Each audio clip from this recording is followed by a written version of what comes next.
রাত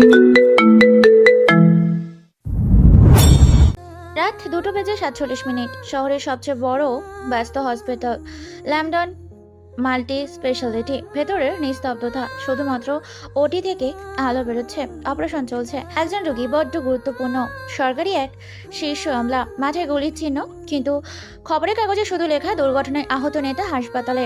অপারেশন থিয়েটারের মধ্যে দাঁড়িয়ে একজন, চোখে সুনির্দিষ্ট স্থিরতা, মুখে প্রশান্তি, যেমনটা শুধু সফল ডাক্তারদের মধ্যে দেখা যায়। তার নাম ডক্টর কাব্য রহমান।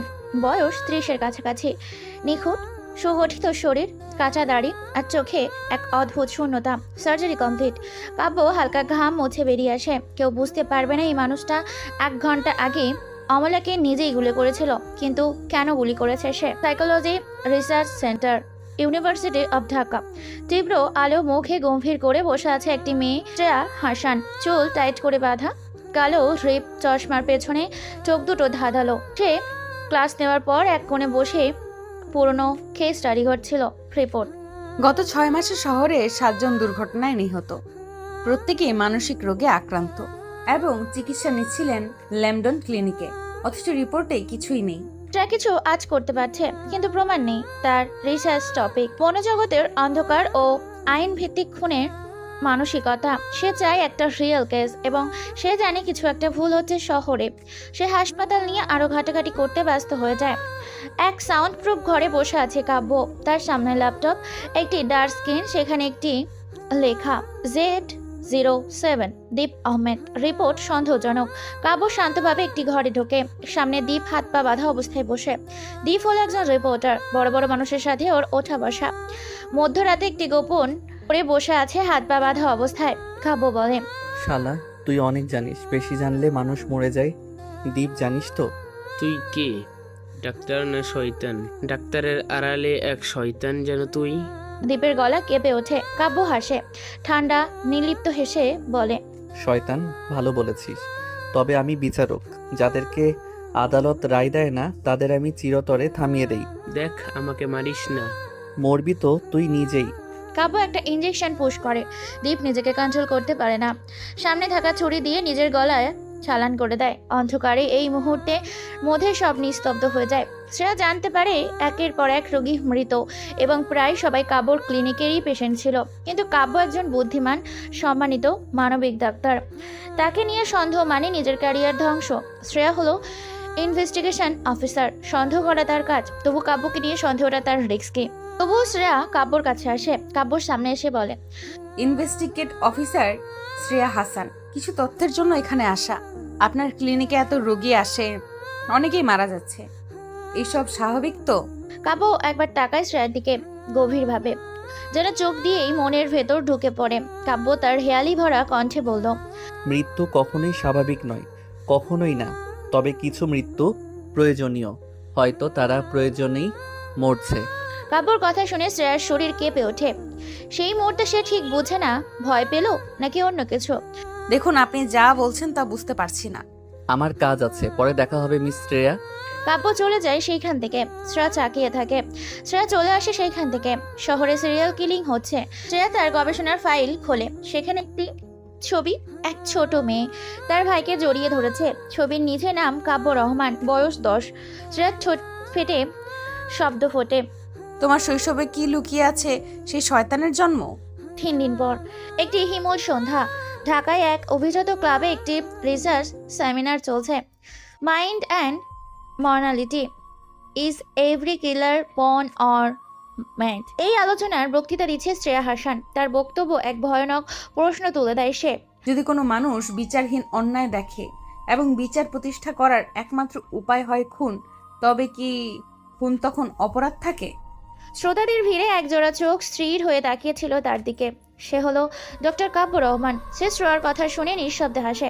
শ্রেয়া জানে না তার প্রতিটি কথা, প্রতিটি লাইন কেউ একজন মনোযোগ দিয়ে শোনে, বিশ্লেষণ করে এবং সেটিকে নিজের খেলার অংশ বানিয়ে ফেলে। বক্তৃতা শেষ হয়, সবাই চলে যায় সেখান থেকে।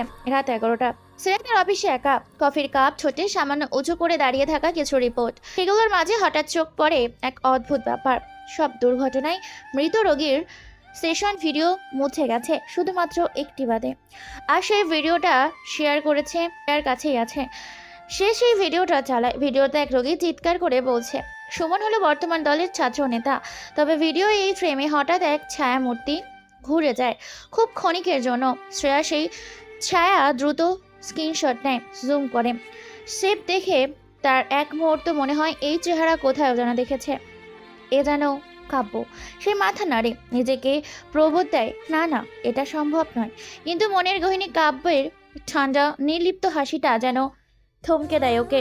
শ্রেয়া এবার নিজের মতো করে অনুসন্ধান শুরু করে। প্রথম লক্ষ্য একজন মৃত রোগীর পরিবার। সুমন, বয়স 51, আত্মহত্যা করেছিলেন। তার ভিডিও শ্রেয়া গতদিন রাতে দেখেছে। মানসিক চিকিৎসা নিচ্ছিলেন কাব্যর ক্লিনিকে। সুমনের স্ত্রী শ্রেয়াকে জানায় সুমনের মৃত্যুর আগে সপ্তাহগুলো কেমন যেন বদলে গিয়েছিল। নিজের মাথার ভেতরে কারো কণ্ঠস্বর শুনতো, আর ডাক্তার কাব্য তাকে বলতেন নিজেকে ক্ষমা করলে মুক্তি মিলবে। মানে কাব্যকে তবে ফোর্স করতো তার পেশেন্টকে মারতে? শ্রেয়া চমকে ওঠে। তবে একটা জিনিস সে জানতে পারে, কাব্যর ক্লিনিকে যারা আসে তারা হুট করে নিজে থেকে নিজেকে মেরে ফেলে কেন? তবে কি কাব্য তাদেরকে বাধ্য করে? অন্যদিকে রাতে কাব্য তার গোপন ঘরে বসে এক মিশন প্রস্তুত করছে। তার সামনে বড় পর্দায় ফাইল লেখা, টার্গেট ইন্সপেক্টর নিহাত খান, অভিযুক্ত বিচার হয়নি, নারী পাচার সিন্ডিকেট 2007। নিহাত খান পররাষ্ট্রমন্ত্রী। কাব্য ফাইল বন্ধ করে। শুরু হোক শুদ্ধিকরণ। এবার তোমার পালা মন্ত্রী সাহেব। কাব্য হাসে। পেছনে নিহাত খান চেহারায় হাত পা বাঁধা অবস্থায় বসা, মুখ থেকে রক্ত পড়ছে তার। বড় মনিটরে রানী পাচারের দৃশ্য দেখানো হচ্ছিল। আমাকে ছেড়ে দাও, আমাকে কেন মারছো? চুপ, আমি সাইকো কিলার। কাব্য হাসতে থাকে। নিহাত খান রক্তাক্ত অবস্থায় পড়ে আছে, চোখে বিস্ময়। তুমি কে আমাকে মারার? আমি কোনো কোর্ট না, আমি প্রয়োজন। নিদার সাহেব মারা যায়। পরের দিন তার লাশ পাওয়া যায় ভাগাড়ে। কেসটা এসে জমা হয় শ্রেয়ার চিমের কাছে। এমন সময় অপরিচিত নাম্বার থেকে কল আসে ওর কাছে। শ্রেয়া রিসিভ করে। কাব্য কল দিয়েছে তাকে। শ্রেয়া কিছু বলার আগে কাব্য তার কফি খাওয়ার দাওয়াত দেয় ক্যাফেতে। শ্রেয়া দ্বিধায় পড়ে, কিন্তু রাজি হয়। শ্রেয়া অফিস থেকে বের হয়ে সোজা চলে যায় সেখানে। কাব্য তো আগে থেকেই ছিল। শ্রেয়া এসে বসে সেখানে। কথোপকথনে শ্রেয়া জিজ্ঞেস করে, আপনি কখনো কাউকে হারিয়েছেন যাকে আপনি বাঁচাতে চেয়েছিলেন? কাব্য থেমে যায় কিছুক্ষণ। তার চোখে নেমে আসে অন্ধকার। হ্যাঁ, আমি একবার একজনকে হারিয়েছিলাম। তার নাম ছিল তিতলি, আমার ছোট বোন। সে বোথায়? সে এখন আর গল্পের অংশ না, সে আমার যুদ্ধ। আবার কাব্যর দিকে তাকায়। তার মনে হতে থাকে এই মানুষটা কিছু একটা লুকিয়ে রাখে। একটা অদ্ভুত রকম ছায়া তার ভিতরে। সেই দিনের ভিডিওতে কাব্য ছায়া স্পষ্ট। ছায়া তার অ্যাপার্টমেন্টে ফিরে এসে আবার সেই স্ক্রিনশট দেখে, তুলনা করে কাব্যর পুরনো ছবি দিয়ে। আর এইবার সে নিশ্চিত হয় ছবিতে থাকা সেই ছায়া কাব্য রহমান। কিন্তু সে চুপ থাকে, কিছু বলে না। তার মনে হয় সে কাব্যকে চিনতে পারছে না। সে কি শুধু একজন ডাক্তার, নাকি একজন অদৃশ্য শিকারী? সে নিশ্চিত হয়েছে স্ক্রিনশটে দেখা ছায়ামূর্তি কাব্যর, কিন্তু প্রমাণ নেই। আর কাব্য যেন ক্রমশ নিজেকে একটা আলাদা জগৎ বানিয়ে নিয়েছে। সেখানে সে বিচার, জুরি আর এক্সকিউশন। শ্রেয়া জানে সে যা নিয়ে কাজ করছে তা শুধু রিচার্জ না, বরং তার জীবন নিয়ে ধীরে ধীরে ভয়ানক চক্র গড়ে উঠছে। সে নিঃশব্দে কাব্যকে অনুসরণ করতে শুরু করে। চোখ পড়ে কিছু অদ্ভুত তথ্য। কাব্য প্রতিদিন ভোর 5টায় কোথাও যায়। তার গাড়ির লোকেশন ট্র্যাক করলে দেখা যায় শহরের উপকণ্ঠে এক পুরনো পরিত্যক্ত মানসিক হসপিটালের কাছাকাছি যায় বারবার। অথচ অফিসিয়ালি সে দাবি করে সে তখন মর্নিং মেডিটেশনে থাকে। শ্রেয়া সন্দেহ করে কাব্য যে চিকিৎসক সেটা সত্য, কিন্তু সে শুধু চিকিৎসকই কি? শ্রেয়ার পেছনে কিছুদিন ধরে অচেনা লোক ঘুরঘুর করছে। কারণ কাব্যের কেস ঘাটাঘাটি করতে গিয়ে জানতে পারে রাঘব ওয়াদলের নাম, যারা কোনো না কোনোভাবে ক্রাইমের সাথে জড়িত।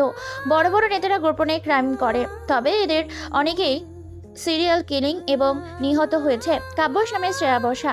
আপনার কাজে আগ্রহ জন্মেছে আমার। মনের ভেতরকার দানবকে আপনি বোঝেন শ্রেয়া। আপনি কি কখনো অনুভব করেছেন একমাত্র ভয়টাই আমাদের বাঁচিয়ে রাখে? শ্রেয়া থেমে যায়। সে বোঝে কাব্য তার খেলা শুরু করেছে, অথবা সে বুঝতে চায় শ্রেয়া কত দূর যেতে পারে। কাব্য আবার বলে, একদিন আমি আপনাকে আমার একটি কনফেশন দিতে চাই, কিন্তু এখন না। আপনি যদি সেই সময় পর্যন্ত বেঁচে থাকেন। মানে? এক মুহূর্ত নীরবতা, তারপর হেসে ওঠে কাব্য। বলে, তুমি ভয় পাচ্ছ শ্রেয়া? শ্রেয়া চমকে ওঠে। কাব্য প্রথমবার তুমি বলল, আর সেই একটুকু বদলেই যেন ঘরের বাতাস ভারী হয়ে গেল। কাব্য হাসতে হাসতে চলে যায়। শ্রেয়া থেকে যায় সেখানে। তার পুরনো রোগীর মধ্যে আরও একজন পরিবারের সঙ্গে যোগাযোগ করে। সে হলো নিদার খান। নিদার ছিল মানসিকভাবে ভেঙে পড়া একজন পররাষ্ট্রমন্ত্রী। তিনি মারা যান হার্ট অ্যাটাকে। তার শরীরে ছুরির আঘাত থাকলেও ছুরির আঘাত তিনি মারেননি। রিপোর্ট যেন বদলে যায়। পুলিশ রিপোর্টে সেই অংশটা ছিল না। শ্রেয়া রিপোর্ট তুলনা করে দেখতে পায় 7 জন রোগীর মধ্যে 5 জন মৃত্যুর আগের রাতে মানসিকভাবে হালকা হয়ে যাওয়া অনুভূতি ছিল। প্রত্যেকেই কাব্যর প্রেসক্রিপশন অনুযায়ী নতুন এক ধরনের মেডিটেশন সেশন করছিল, যার কোনো প্রমাণ নেই। শ্রেয়া ভাবে কাব্য তাদের মানসিক দুর্বলতাকে অস্ত্রকে বানিয়ে নিজেই কি শেষ করে দিচ্ছে, কিন্তু তারও কিছু নিশ্চিত না। এক গোপন ঘরে কাব্য বসে, সামনে কম্পিউটার স্ক্রিনে এক নাম দেখা যাচ্ছে, কাশেম মীর, এক প্রাক্তন রাজনৈতিক নেতা যার বিরুদ্ধে 2005 সালের গণধর্ষণের মামলা ছিল। পর সব অপ্রমাণিত হয়ে যায়। কাব্য স্ক্রিনে তাকিয়ে বলে, সবাই ভেবে নেয় আমি খুন করি, আসলে আমি নিরাময় করি, সমাজকে পরিষ্কার করি। তারপর কম্পিউটার থেকে মুছে ফেলে সব রেকর্ড। একটা চাবি বের করে তার গলায় ঝুলতে থাকা ছোট ঘড়িতে রাখে। এই ঘড়িটা সে সবসময় পড়ে থাকে, যেটা শ্রেয়া একবার লক্ষ্য করেছিল। এক সন্ধ্যায় হঠাৎ শ্রেয়া ফোন করে কাব্যকে। একটা কথা বলতে চাই আপনাকে। বলো না, বরং তুমি আসো কাল সন্ধ্যায় আমার চেম্বারে, 1 কাপ কফির সঙ্গে একরকম সাচ্চা কথা বলবো। শ্রেয়া রাজি হয়, কিন্তু নিজের মনে ভাবে, আমি কি সত্যি ওর কাছাকাছি যাচ্ছি, নাকি ওই আমায় কাছে টেনে নিচ্ছে? তবে আমার অনেক সত্য জানতে হবে। তারা দুইজন ধীরে ধীরে এক অদ্ভুত দৃষ্টির খেলায় জড়াচ্ছে, যেখানে চোখের দিকে তাকিয়ে শুধু আবেগ নয়, বোঝা যাচ্ছে কে কাকে কেটে ফেলার আগে কতটুকু বিশ্বাস দিচ্ছে। শ্রেয়া ঢোকে, আলো কম, চারিদিকেই বই, থেরাপির যন্ত্রপাতি, আর দেয়ালেই জর্জ অরওয়েল আর কার্ল সুস্টাভ ইয়ং এর কোর চলছে। কাব্য হালকা হাসি দিয়ে বলে, তুমি এসেছো, ভেবেছিলাম হয়তো আসবে না। আপনাকে বোঝার আগ্রহটা ভয়কে ছাপিয়ে গেছে। দুইজন বসে, কফির কাপ হাতে, মধ্যকার কয়েক মুহূর্ত নীরবতা। কাব্য বলে, মানুষ তার অতীত লুকাতে চায়, কিন্তু কেউ যদি অতীতকে অস্ত্র বানায়। শ্রেয়া উত্তর দেয় না। কাব্য নিজের গল্প বলতে থাকে। কাব্য তখন মেডিকেলের 3য় বর্ষে। তার একটা বোন ছিল তিতলি রহমান, বয়স 14, খুব মেধাবী কিন্তু অন্তর্মুখী। এক রাতে তিতলি বাড়ি ফেরেনি। পরদিন তার মৃতদেহ মেলে রেল লাইনের পাশে, গায়ে যৌন নির্যাতনের চিহ্ন। অভিযুক্ত ছিল 3 জন, সবাই প্রভাবশালী পরিবারের। মামলা থামাচাপা পড়ে যায়। কাব্য পাগল প্রায়। তিতলির ডায়েরি খুঁজে পায়, সেখানে লেখা ছিল, ভাইয়া, আমি ভয় পাই। ওরা বলে কাউকে বললে খুন করে ফেলবে। আমি কিচ্ছু করতে পারি না, ক্ষমা করো। সেদিন কাব্য ভেঙে পড়ে। আর ঠিক সেখানেই জন্ম নেয় ডক্টর কাব্য নয়, ফিনিক্স, এক গোপন ন্যায় বিচারের ছায়া। তারপর থেকে কাব্য জড়িয়ে পড়ে সিরিয়াল কিলিং এর দিকে। এখনো সেই 3 জনকে খুঁজে বেড়ায় কাব্য, যারা ওর বোনকে ধর্ষণ করে মেরে ফেলে। আর কি হয়েছিল সেই রহস্য এখনো কাব্যের কাছে অজানা। কাব্য হঠাৎ থেমে যায়। শ্রেয়া বলে না কিছুই, শুধু তাকিয়ে থাকে। কাব্য বলে, তুমি তো জানতে চাইলে আমি কাউকে হারিয়েছি কিনা। তিতলি তোমার গল্পের কেন্দ্র না, তিতলি হচ্ছে তোমার অস্তিত্বের ক্যানভাস। কাব্য তাকিয়ে থাকে কিছুক্ষণ, তারপর প্রথমবারের মতো একটা আবেগপূর্ণ বাক্যে বলে, তুমি বুঝেছো শ্রেয়া, এই প্রথম কেউ বুঝলো। দুইজনে গল্প করতে থাকে। তারপর রাত 3টা। কাব্যর ক্লিনিকে একজন প্রবেশ করেছে। কাব্যর অফিস রুমে এসে কাব্যর পিসিতে অ্যাক্সেস করে, ওপেন ফাইল নিয়ে বের হতে যায়। এমন সময় ঠিক করে শব্দ হয়। সেন্সের লাল আলোতে একটি রাবার বুলেট এসে লাগে লোকটার পায়ে। সে সময় কাব্য এসে হাজির। রুমের লাইট জ্বালায়। একটা ছেলেকে দেখে পড়ে আছে মেঝেতে। কাব্য ক্লিনিকে যে ঢুকেছে, সেই ঢুকেছিল নতুন তথ্য নিতে নয়, বরং কাব্যকে পরীক্ষা করার জন্য। এই লোকটা একটা গুপ্ত গ্যাংয়ের সদস্য। গ্যাংয়ের নাম ডেল্টা শাদো। তারা মনে করে কাব্য তাদের পুরনো একজন সদস্যকে মেরে ফেলেছে, যাকে কাব্যের বোনের ঘটনায় জড়িত বলেই সন্দেহ। ডেল্টা চায় না কাব্য তার মিশন চালিয়ে যাক, কারণ ডেল্টা গ্যাংয়ের খুব কাছের একজন কাব্যর বোনের খুন ও ধর্ষণ করেছিল। তাই তারা কাব্যকে ফাঁদে ফেলবে, আর সেই ফাঁদের প্রথম পুতুল হবে শ্রেয়া। রাতে শ্রেয়া নিজের ডেস্কে বসে ফাইল ঘাটে। সে খেয়াল করে প্রায় সব রোগীর স্টেশন থেকে একটা নির্দিষ্ট অডিও ট্র্যাক প্লে করতে হয়। নামের প্রথম একটা শব্দ পার্স 0 বরাবর আসে। সে বোঝে এটা কোনো মেডিটেশন না, এটা এক ধরনের মানসিক রিপ্রোগ্রামিং। কিন্তু প্রশ্ন হলো, এটা কার জন্য, কিসের জন্য? ইস 0 মানে কি তিতলি পরিকল্পনার শুরু? রাত 11টা। শ্রেয়া হাঁটছে। হঠাৎ কোথা থেকে কাব্য আসে তার পাশে। চাঁদের আলোয় রাস্তা ভেজে গিয়েছে। হঠাৎ শ্রেয়া হেলে পড়ে যায় পায়ের মোচড়ে। কাব্য পাশে ছিল, ধরে ফেলে। এক মুহূর্ত চুপচাপ, চোখে চোখ। শ্রেয়া ভাবে এই চোখের মধ্যে যেন মহাকাব্য ঘুমিয়ে আছে। কাব্য হালকা করে তার কাঁধে হাত রাখে। শ্রেয়া, কখনো যদি আমার চেহারার আড়ালে একটা দানব দেখতে পাও, মনে রেখো সেই দানবটা একসময় একটা ভাই ছিল। শ্রেয়া হেঁটে যায় মনের ভিতরে এক অদ্ভুত অনুভূতি নিয়ে। ভয় পায় না, ভালোবাসা সে বোঝে না। গোপন এক ঘরে ছায়ার মুখ ঢাকা তিনজন মানুষ বসে আছে। ডেল্টা গ্যাং এর লিডার আকাশ চৌধুরী, রাষ্ট্রপতির ছেলে মাহিদ, আর পিএম এর ছেলে জাহিদ। একটা সাদা বোর্ডে লেখা টার্গেট ডক্টর কাব্য। সেই ঘরে আকাশ বলে, সে আমাদের এক সদস্যকে শেষ করেছে বোনের বদলার নাম করে। কাব্য জানে না আমরা তাকে দেখতে পেয়েছি। এখন সময় উল্টো তাকে মাইন্ড গেমে ফেলার। ওকে ব্যবহার করো আর একটা ভ্রান্ত নায়ক তৈরি করো যে কাব্যর ছায়া হয়ে কাজ করবে, মানে কাব্যের কাজ নকল করবে, যা পাবলিশ করব আমরা। কাব্যর মনে দানব আছে ঠিক, কিন্তু আমরাও জানি দানবকে একমাত্র হারানোর উপায় তাকে তার প্রেমে ফেলে ভাঙা, তারপর ছিন্ন করা। ক্যামেরা ধীরে ধীরে ফোকাস করে অপারেশন ব্ল্যাক লোটাস নামের এক ফাইলে। তারপর ডেল্টা হাসতে থাকে। কাব্যকে নিয়ে এবার সে নতুন একটি মাইন্ড গেম শুরু করতে চলেছে। শ্রেয়া এবার একটু বেশি জড়িয়ে পড়েছে কাব্যর ভিতরের জগতে, কিন্তু তার এক বন্ধু আহির রেজা হ্যাকার শ্রেয়াকে সাবধান করে। তুই জানিস না কিসে জড়াস? কাব্য নামের এই লোকটা ইন্টারনেটের ডার্ক ওয়েবের একটা ছায়া হিসেবে পরিচিত। ওরাকল নামে সেই তার অস্তিত্ব টের পায়। কে এই সাইলেন্ট ওরাকল জানিস? শ্রেয়া চুপ করে থাকে। আহির বলে, আহির এই নামে কেউ কাজ করে না, কিন্তু প্রতিটি অপরাধী মৃত্যুর পর ওই নামেই ফাইল ক্লোজ হয়। আর সেই সময়ই শহরে শুধু একটাই মানুষ থাকে ওই এলাকাতে, ডা কাব্য রহমান। শ্রেয়ার গলা কাঁপুনি। সে জানে এই মানুষের মধ্যে শুধু রোম্যান্স নেই, আছে কাঁপানো ভয়, অন্ধকার ইতিহাস। কিন্তু ভয় আর ভালোবাসার মাঝখানে তৈরি হচ্ছে এক অদ্ভুত টান। ওইদিকে ডেল্টা শ্যাডো শুধু নয়, তার মাঠে নামে আর এক গ্যাং, ব্ল্যাক নাইটস। তাদের নেতা নেহাল আহমেদ, কাব্যর মেডিকেল ব্যাচমেট। নেহাল একসময় কাব্যর বন্ধু ছিল। তিতলি হত্যার সময় সে ছিল চুপচাপ দর্শক। তখন কিছু করতে না পারলেও এখন সে দাঁড়িয়েছে ডেল্টার সাথে। তবে তার লক্ষ্য আলাদা। সে কাব্যকে শেষ করে নিজের মাস্টার মাইন্ড হিসেবে গ্যাং জগতে পরিচিত হতে চায়। রাতের বৃষ্টি, শহর নিস্তব্ধ। শ্রেয়া একটা পার্সেল পায়, ভেতরে এক ফ্ল্যাশ ড্রাইভ। ফাইল খুলে দেখে এক ভিডিও। সেই ভিডিওতে শ্রেয়া দেখে কাব্য একজন রোগীর সামনে দাঁড়িয়ে আছে। তুমি নিজেই তোমার শাস্তি চাও, আমি শুধু সেই চাহিদার ডাক্তার। ভিডিওতে রোগী জবাব দেয় না, মাথা নিচু করে।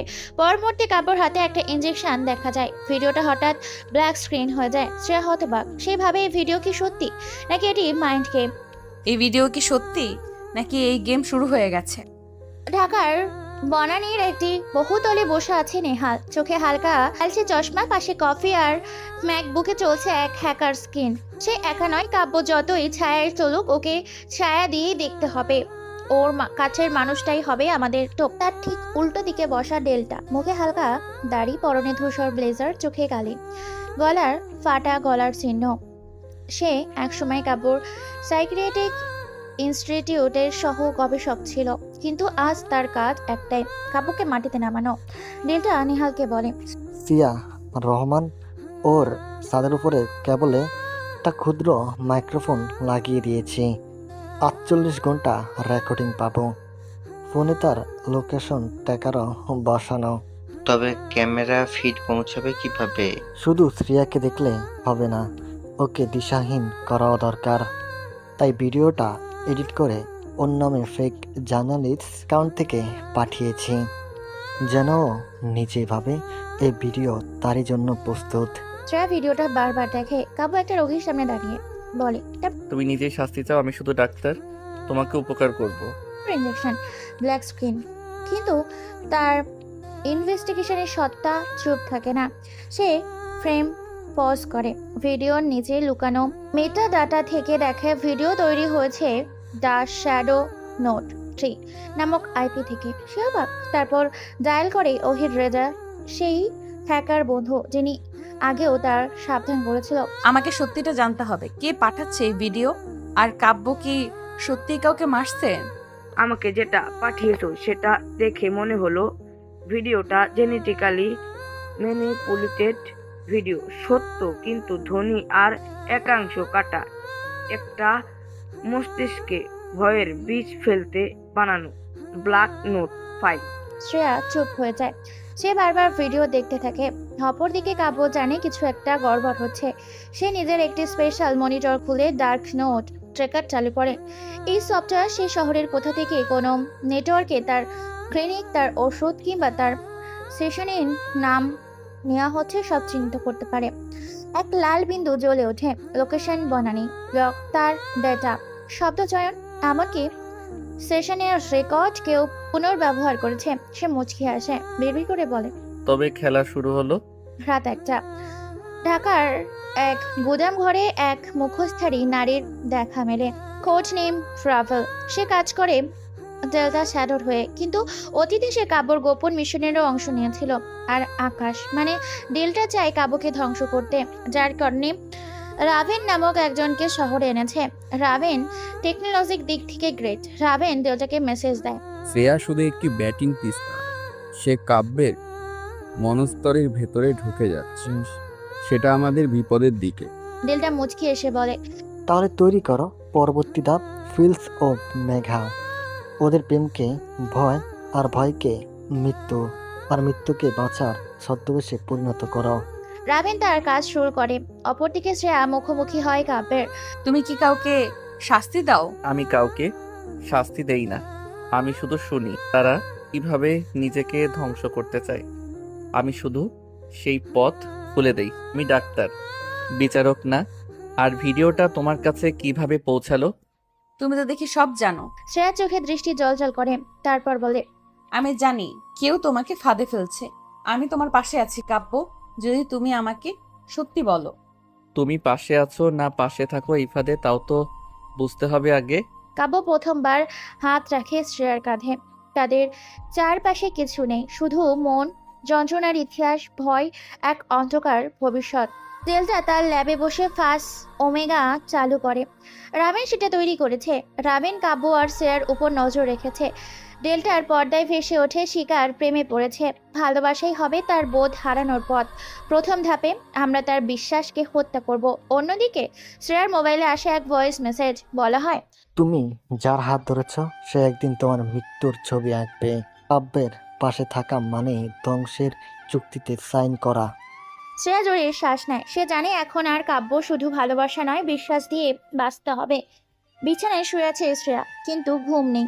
বুকের মধ্যে যেন ধাক্কাধাক্কি শব্দ। হঠাৎ মোবাইল আসে আর একটা অডিও ফাইল, অজানা নাম্বার। সে কানে নেয় হেডফোন। তুমি যাকে এত বিশ্বাস করছো সে একদিন তোমার বিশ্বাসটাই খুন করবে। তাকে আটকাতে গেলে প্রথম মরবে তুমি। আমাদের জন্য তুমি শুধু এক টুকরো টুপ। অডিও বন্ধ হতেই শ্রেয়ার মোবাইলে স্ক্রিনে ভেসে ওঠে ট্রান্সমিশন অ্যান্ড ভিয়া নোট 3 ডালটা হরিজেন। শ্রেয়া উঠে বসে। এবার আর ভয় নয়, বরং রাগ হয়। সে বলে, তারা চায় আমি কাব্যকে সন্দেহ করি, কিন্তু এখন আমি শিওর কাব্য শিকার হত্যাকারী নয়। আমাকে এখন খেলায় খেলতে হবে, ওদের খেলায়। সে কম্পিউটার চালায়। আহির রাজাকে মেসেজ করে, আমি মাইন্ড গেমে ঢুকছি, তুমি শুধু ছায়াগুলো আইপি ট্র্যাক করো। ঠিক আছে শ্রেয়া। ওইদিকে কাব্য এক অজানা রুমে ঢোকে। ঘরে বড় একটি মনিটর স্ক্রিনে যেখানে লেখা চলছে। এক পাশে ফাইলের স্তূপ, হাই প্রোফাইল অপরাধীর সাইকো ডায়াগনোটিস রিপোর্ট। কাব্য চোখ সরিয়ে নেয়। তার সামনে একটি হ্যালোগ্রাফিক ছায়াচিত্র। এর নাম উজ্জ্বল। ডেল্টা প্রাক্তন মানসিক গবেষণ, বর্তমানে underworld the tech note leader. Say delta, তুমি আমার সহকারী ছিলে না? তুমি ছিলে আমার ছায়ার ভেতর লুকিয়ে থাকা এক অন্ধকার ভবিষ্যৎ। আমি জানি তুমি শ্রেয়াকে ব্যবহার করেছো, তো এবার আমি তোমার ছায়ায় ছিদ্র করব। বলে সে নতুন এক ফেজ শুরু করে, যার নাম ফেস রিসার্চ ইকো। ডেল্টা জানে কাব্য বোঝে তাকে ফাঁদে ফেলা হচ্ছে, তাই সে মাইন্ড ট্র্যাপ 2.0 অ্যাক্টিভ করে। নেহাল বসে গ্লাসে হুইস্কি ঢালছে। শ্রেয়া কি কাজ করেছে? মেয়েটা বড্ড জেদি, তবে জেদিদের ব্যবহার করতে মজা। ও যতই সত্যর খোঁজ করুক, ওর সামনে এমন এক সত্য দাঁড় করাবো যে সত্য ওকে ভালোবাসার বিরুদ্ধে দাঁড় করাবে। আমরা যে ক্যাবের বিরুদ্ধে শ্রেয়াকে ব্যবহার করছি এটা যদি কাব্য বুঝতে পারে। দেখো ডেল্টা, আমরা জানি কাব্যের বোনকে কে মেরেছে। সে ডাক্তারের পাশাপাশি সাইকো কিলার হয়েছে। সে সহজেই ছেড়ে দেবে না। মাইন্ড গেম তো সবে শুরু। এমন সময় রাভেন ঘরে ঢোকে। সে বলে, কাব্যর সাথে আমি এক সময় কাজ করতাম। তুমি জানো কাব্য কাউকে খুন করে না, আত্মহননের পথ দেখায়, শাস্তি নিজের ভেতরে খুঁজে নিতে শেখায়, তারপর যখন কাজ না হয় নিজেই মেরে ফেলে। তুমি যে ভিডিওটা তৈরি করেছো সেটা ফেক। আমি সত্যকে নয়, ভয়কে নিয়ন্ত্রণ করি। তোমার কাজ কি এখন আমাদের বিরুদ্ধে যাওয়ার? রাভেন উত্তর দেয় না। শ্রেয়া এবার এক ধাপ এগোয়। সে নিজেই নিজের ফেক অ্যাকাউন্ট খুলে কাব্য সেই ভিডিও রিভার্স এডিট করে পোস্ট করে সাংবাদিক মহলে। ভিডিওর নিচে সে যুক্ত করে fake audio plus cutting point report. এই ভিডিও দেখে বেশ কয়েকটি নিউজ মিডিয়া সন্দেহে পড়ে। তারা বলে ভিডিওটি এডিট হতে পারে। মূল সোর্স খুঁজে পাওয়া দরকার। কাব্য বসে আছে অন্ধকার ঘরে। তার সামনে ছড়িয়ে ছিটিয়ে থাকা ডেটা ফাইল, পুরনো ছবি, ড্রোনের কাট ফ্রেম ফুটেজ। একটি ছবিতে তিতলি, তার ছোট বোন, তার চোখ দুটোই আগুন আছে, কিন্তু সেই আগুন আজ নিভে গেছে। কাব্যের হাত ধরে একটি রেকর্ডিং ডিভাইস, সেই রেকর্ডিং এর তিতলির কণ্ঠ। ভাইয়া, যদি কখনো আমি হারিয়ে যাই, কেউ বিশ্বাস করো না। এমনকি যার মুখে মিষ্টি হাসি লেগে থাকে তাকেও না। যারা হসপিটাল চালায় তারা আসলে মন নিয়ন্ত্রণ করে। কাব্য থেমে যায়। হসপিটাল, ডিএনএ স্ক্রিপ্টি, মাইন্ড ম্যানিপুলেশন থেরাপি। এখন সে জানে যে ডেল্টা শুধু একজন অপরাধী না, সে একটা চেতনার প্রকল্পের মাথা, একজন মাইন্ড গেমার। এবং তিতলি সেই পরিকল্পনার গিনি পিগ ছিল। 5 বছর আগে তিতলি ভর্তি হয়েছিল একটি নিউরো রিসার্চ প্রজেক্টে, ডেল্টার কোম্পানিতে, গেনকন ল্যাব। তাদের ক্লিনিক চালাতো। তাদের ভাষায় অ্যাডভান্স নিউরাল রিকোয়ারেশন থেরাপি। কিন্তু সত্যি ছিল যে ডেল্টার এই কোম্পানি, তারা মানুষকে তাদের স্মৃতি দিয়ে প্রোগ্রাম করতো। মানে অপারেশনের নাম করে মস্তিষ্কে একটি রোবোটিক চিপ বসিয়ে দিত। ফলে তারা সেসব মানুষদের কন্ট্রোল করত মন, আর তৈরি করতো কিনা খুনি অনুগত রোবট হিসাবে। তিতলি ছিল সবচেয়ে প্রতিভাবান একজন। সে বুঝে ফেলেছিল সত্যিটা, মানে এখানে মানুষের নিয়ন্ত্রণ করা চলছে। আর সেই কারণে তিতলি নিখোঁজ। তার নাম দেওয়া হয় তিতলি, ধর্ষণের শিকার ও খুন। কাপড় কাছে যখন তিতলির লাশ আনা হয়, মুখটা পুড়িয়ে ফেলা হয়েছিল। পুলিশ তিতলির কাপড় চোপড় দেয় কাব্যকে। কাপড় কিছুই ছিল না, শুধু তার রেখে যাওয়া কয়েকটি ক্লু ছিল। নিজের বোনের হত্যার জন্য সে হয়ে ওঠে একজন গ্যাংস্টার সাইকো কিলার। শ্রেয়ার ব্যাগে পাওয়া যায় সেই গুপ্ত লেন্সকে দিয়েছিল। সে তখন স্মরণ করে ইনভেস্টিগেশন টিমের নতুন ছেলেটা অদ্ভুতভাবে একদিন বলেছিল, আপু, আপনি আপনার ক্যামেরার কভারে এই এক্সট্রা লেন্সটা রেখে দিন। এতে হাই রেজুলেশন হবে, এতে করে আপনি সব কিছু সুন্দর করে কভার করতে পারবেন। সে তখন মনে হয়নি কিছু, কিন্তু এখন ক্যামেরার auto backup, hidden audio, fix করছি 6 ইমেজ, সবই চলছে সেই লেন্স দিয়ে। শ্রেয়া বুঝে যায় সে ছিল নজরদারি শিকার। ডেল্টা ও নেহাল কেবল তাকে ট্র্যাক করছিল না, তার প্রতিটি কথা, প্রতিটি হাঁটা রেকর্ড হচ্ছিল। ওইদিকে কাব্য রাভেলের সামনে এসেছে। রাভেল আর কাব্য সামনাসামনি বসা। রাভেন, তোমার মনে আছে তোমার ভাইয়ের মস্তিষ্কে ক্যান্সার হয়েছিল? হ্যাঁ। কেন হয়েছিল নিশ্চয়ই সেটা জানো। হাসপাতালে দৌড়ে এসেছিলে তোমার ভাইকে নিয়ে।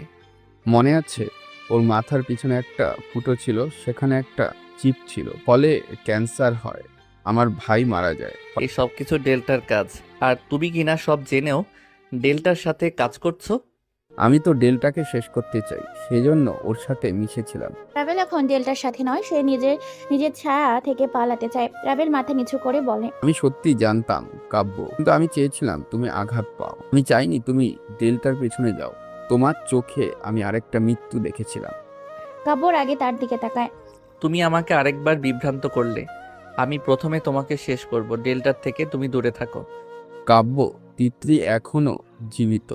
ডেল্টা তাকে সরিয়ে দিয়েছে কারণ সে জ্ঞানকম থেকে পালিয়ে গিয়েছিল। সে এখন ঘুমন্ত স্মৃতি টাইপ হয়ে আছে, কিন্তু তাকে আবার জাগাতে পারো একমাত্র তুমি। কি, তিতলি মরেনি? তবে ওর লাশ? ডেল্টার মাইন্ড গেম ছিল যাতে তিতলির খোঁজ কেউ না করে। তিতলিকে দিয়ে সে তার নিজের একটা আর্মি বানাতে পারে। কাব্য সারা শরীর কাঁপতে থাকে। এরপর ডেল্টা বসে আছে বিদেশ থেকে আসা একটি নতুন গ্যাং লিডারের সামনে, যাকে সে নিজে এনেছে। নতুন গ্যাংয়ের নাম নক্সকা। ডেল্টা এসব সরাসরি খেলায় আসছে না, সে নকশা নামের এক পুরনো দলকেই কাজে লাগিয়েছে। এদের কাজ কাব্য শ্রেয়ার উপর নজরদারি আর প্রয়োজনে ধ্বংস। নক্সকার নেতা জ্যাকারিয়া এক অন্ধ ফিলোসফার খুনি। সে বলে, আলু দিয়ে চায়া তৈরি হয় না, চায়া দিয়ে আলু সৃষ্টি হয়। ডেল্টা, টাকা দিলে আমি সব করতে পারি। ডেল্টা হাসে। তার সামনে টাকার বিরাট বড় ব্যাগ ছুঁড়ে মারে ডেল্টা। জ্যাকারিয়া মুচকি আসে। তারা এখন শ্রেয়ার গতিবিধি নজর রাখছে। ডেল্টা নির্দেশ দিয়েছে শ্রেয়া যদি সত্যি কাব্যের হৃদয়ে ঢুকে পড়ে তাহলে তাকে সরিয়ে দিতে। রাতে কাব্য একা বেরোয়। সে ঢুকে পড়ে ওয়ার হাউস নামের গোপন ড্রাগ হাবে। এই হাবটি ছিল নেহালের নিয়ন্ত্রণে, কিন্তু এক রাতে তা পাল্টে যায়। সে রাতে ঘটে এক ভয়ঙ্কর দৃশ্য হয়। রক্তে ভেজা দেয়াল, 3জন গুন্ডার গলায় ঢুকে আছে সার্জিক্যাল খাঁচি। ক্যামেরায় ধরা পড়ে এক সাদা কোট পরা মানুষ, মুখে মাস্ক, হাতে রক্ত। তার পেছনে লেখা, তোমরা চিকিৎসা করো জীবন বাঁচাতে, আমি চিকিৎসা করি মৃত্যুর জন্য। এরপর থেকে এক গুজব ছড়িয়ে পড়ে ফ্যাক্টরির নামে এক অদ্ভুত গ্যাংস্টার এসেছে। সে অস্ত্র নয়, অপারেশন করে খুন করে। ডেল্টা যখন দেখে ডিএনএ ফাইল খোলা ডেল্টার রুমে, তখন অ্যালার্ম বেজে ওঠে। সে দেখে কেউ একজন তার পুরনো প্রজেক্ট হ্যাক করেছে। ডিএনএ সাবজেক্ট কাপো K30। সেখান থেকে স্মৃতি নিয়ন্ত্রণ থেরাপি প্রজেক্ট, অবজেক্টিভ ন্যাচারাল শিকারি তৈরি। ফলাফল immune to manipulation, high danger population. একমাত্র ব্যর্থ সাবজেক্ট, কারণ সে স্বাধীনভাবে চিন্তা করতে শেখে। ডেল্টা কাপা গলায় বলে, তুই তো আমার তৈরি দামক ছিলি, তুই এখন দামকদেরকেও দংশন করবি। কাব্য ডেল্টার অনেক কিছুই হ্যাক করে নিয়েছে। সকালবেলা শ্রেয়া তার ডেস্কে বসে চা খাচ্ছিল। আলতো হাওয়ার পর্দা নড়ে ওঠে একটা খাম। জানলার ফাঁক গলে ঢুকে পড়ে তার টেবিলে। খামের ওপর হাতের লেখা, যদি কাব্যর পাশে থাকতে চাও তাহলে এই সত্যটা জানো। নিচে সই করা তিতলি। শ্রেয়ার গলা শুকিয়ে আসে। তিতলি? যে মেয়েটি নাকি কাব্যর ছোট বোন, কিন্তু সবাই বলেছে সে মারা গিয়েছে, তাহলে এইটাকে। শ্রেয়া ধীরে ধীরে খামটা খোলে। ভেতরে একটি হাতের লেখা নোট। আমি বেঁচে আছি, কিন্তু আমি আর আমি নেই। আমাকে সবটা বলছি, শোনো। আমি আটকে আছি ডেল্টার গোপন জায়গাতে। এখানে একজন আছে যে আমাকে একটুকুই সাহায্য করতে পারবে জানিয়েছে। আপু যখন মেডিকেলে পড়তো তখন আমি ছিলাম একজন বিশেষ টেকনোলজিস্ট ও ডক্টর। আমি খুবই দক্ষতার সাথে মস্তিষ্কে অপারেশন, সার্জারি, টিউমার অপারেশন করতে পারতাম। এমনকি ক্যান্সার নিরাময়ের বিষয়টাও সহজ ছিল। আমি কাজ করতাম ডেল্টার তৈরি কোম্পানিতে।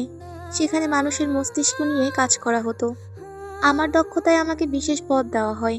আর জানতে পারি ডেল্টার কাজটা কি। সে মূলত মানুষকে রোবটের মতো নিয়ন্ত্রণ করতে চাইতো। সে ওই সব মানুষদের মস্তিষ্কে যেটা চিপ বসিয়ে নিয়ন্ত্রণ করত, আর সেই সব মানুষদের দিয়ে অস্ত্র চালান, ড্রাগস আনা নেওয়া, এমনকি ডাকাতির মতো কাজ করাতো।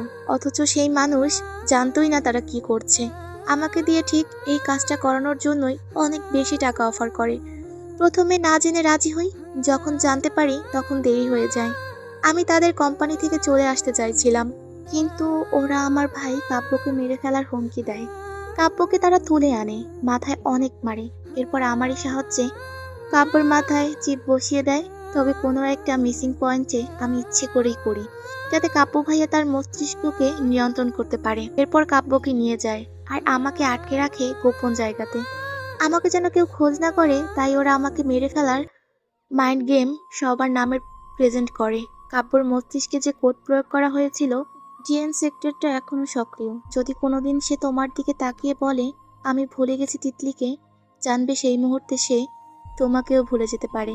শ্রেয়ার চোখে জল চলে আসে। সে জানে না এই চিঠি বাস্তবে তিতলির কিনা, নাকি ডেল্টা আর একটা মাইন্ড গেম খেলা খেলেছে। ওইদিকে এক নির্জন ভবনের ছাদে কাব্য একা বসে সে চুপচাপ পুরনো রেকর্ড শুনছিল।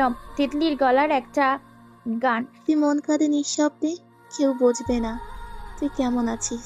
হঠাৎ করে তার কপালে একটা টান লাগে। তার মাথার ভেতর একটা শব্দ হয়, reporting DNA character V2.1 commented injected for gate combinational. তাড়াতাড়ি ঘাড়ে থাকা চিপ রিসিভার খুলে ফেলে দেয়, কিন্তু কিছু সময়ের জন্য তার চোখে ধূসর হয়ে যায়। সে যেন ভুলে যেতে বসে তিতলি কে ছিল, শ্রেয়াকে, এই যুদ্ধ কেন। সে মাথার পিছনে হাত দেয়, স্পর্শ করে সেই জায়গা যেখানে অপারেশনের চিহ্ন ছিল। আমার ভিতরের কেউ জেগে উঠছে। কাপক ফিসফিস করে বলে, জ্যাকারিয়া রিয়ানা নামের এক মেয়ের নাক্সকা গ্যাংয়ের নেত্রী বানিয়েছে। সে এমন এক নারী যার চেহারার অর্ধেক ঢাকা কালো ট্যাটু দিয়ে। তাকে দেখে বোঝার উপায় নেই সে জীবিত না মৃত। সে ডেল্টার রিপোর্ট দেয়। বস, স্ত্রিয়া এখন দ্বিধায়, আর কাব্যের ডিএন স্পেক্ট্রে পুনরায় সক্রিয় হয়েছে। আমরা চাইলে এখনই কাব্যকে শেষ করে দিতে পারি। না, আগে ওকে নিজের ভিতরে ভেঙে পড়তে দাও। ওর ভয়, ওর প্রেম, ওর তিতলির স্মৃতি সব মিলিয়ে ওকে কাব্যর বিরুদ্ধে দাঁড় করাও। রিয়ানা তখন কাব্যকে একটি চিঠি পাঠায়, একটা অডিও ফাইল। তুমি যাকে বাঁচাতে চাইছো সে তোমাকে মেরে ফেলতে চায়। ডিএনএ স্পেক্ট্রে এখন শ্রেয়ার ওপর পরীক্ষা করবে। তুমি প্রেম করছো নিজের শত্রুর সাথে। শ্রেয়া কাব্যকে নিয়ে যত দূর এসেছিল সব যেন এক ধসে যাচ্ছে। সেই রাতের বেলা কাব্যর ফোন থেকে শুনে ফেলার রেকর্ড করার একটা ফাইল। তিতলি, তোকে হারিয়ে আমি ভয় পেয়েছি। এখন মনে হয় যদি তুই না মরতি তাহলে হয়তো আমি কখনো এমন হতাম না। শ্রেয়া, সে কি আমার সত্যি কিছু? সে কি আমাকে ভালোবাসে? শ্রেয়া বুঝে না এটা কাব্যের মনের কথা না প্রোগ্রাম চিহ্ন। সে জানে কাব্য সবকিছু ভুলতে বসেছে, তবে কি তার ভালোবাসাটাও একটা প্রোগ্রাম ছিল? সে চোখে জল ভরা কণ্ঠ নিয়েই বলে, কাব্য, তুমি যদি একদিন আমাকেও অপারেশন টেবিলে শুইয়ে দিও, তবে কেবল একটা কথা মনে রেখো, আমি তোমাকে মিথ্যা করে ভালোবাসিনি।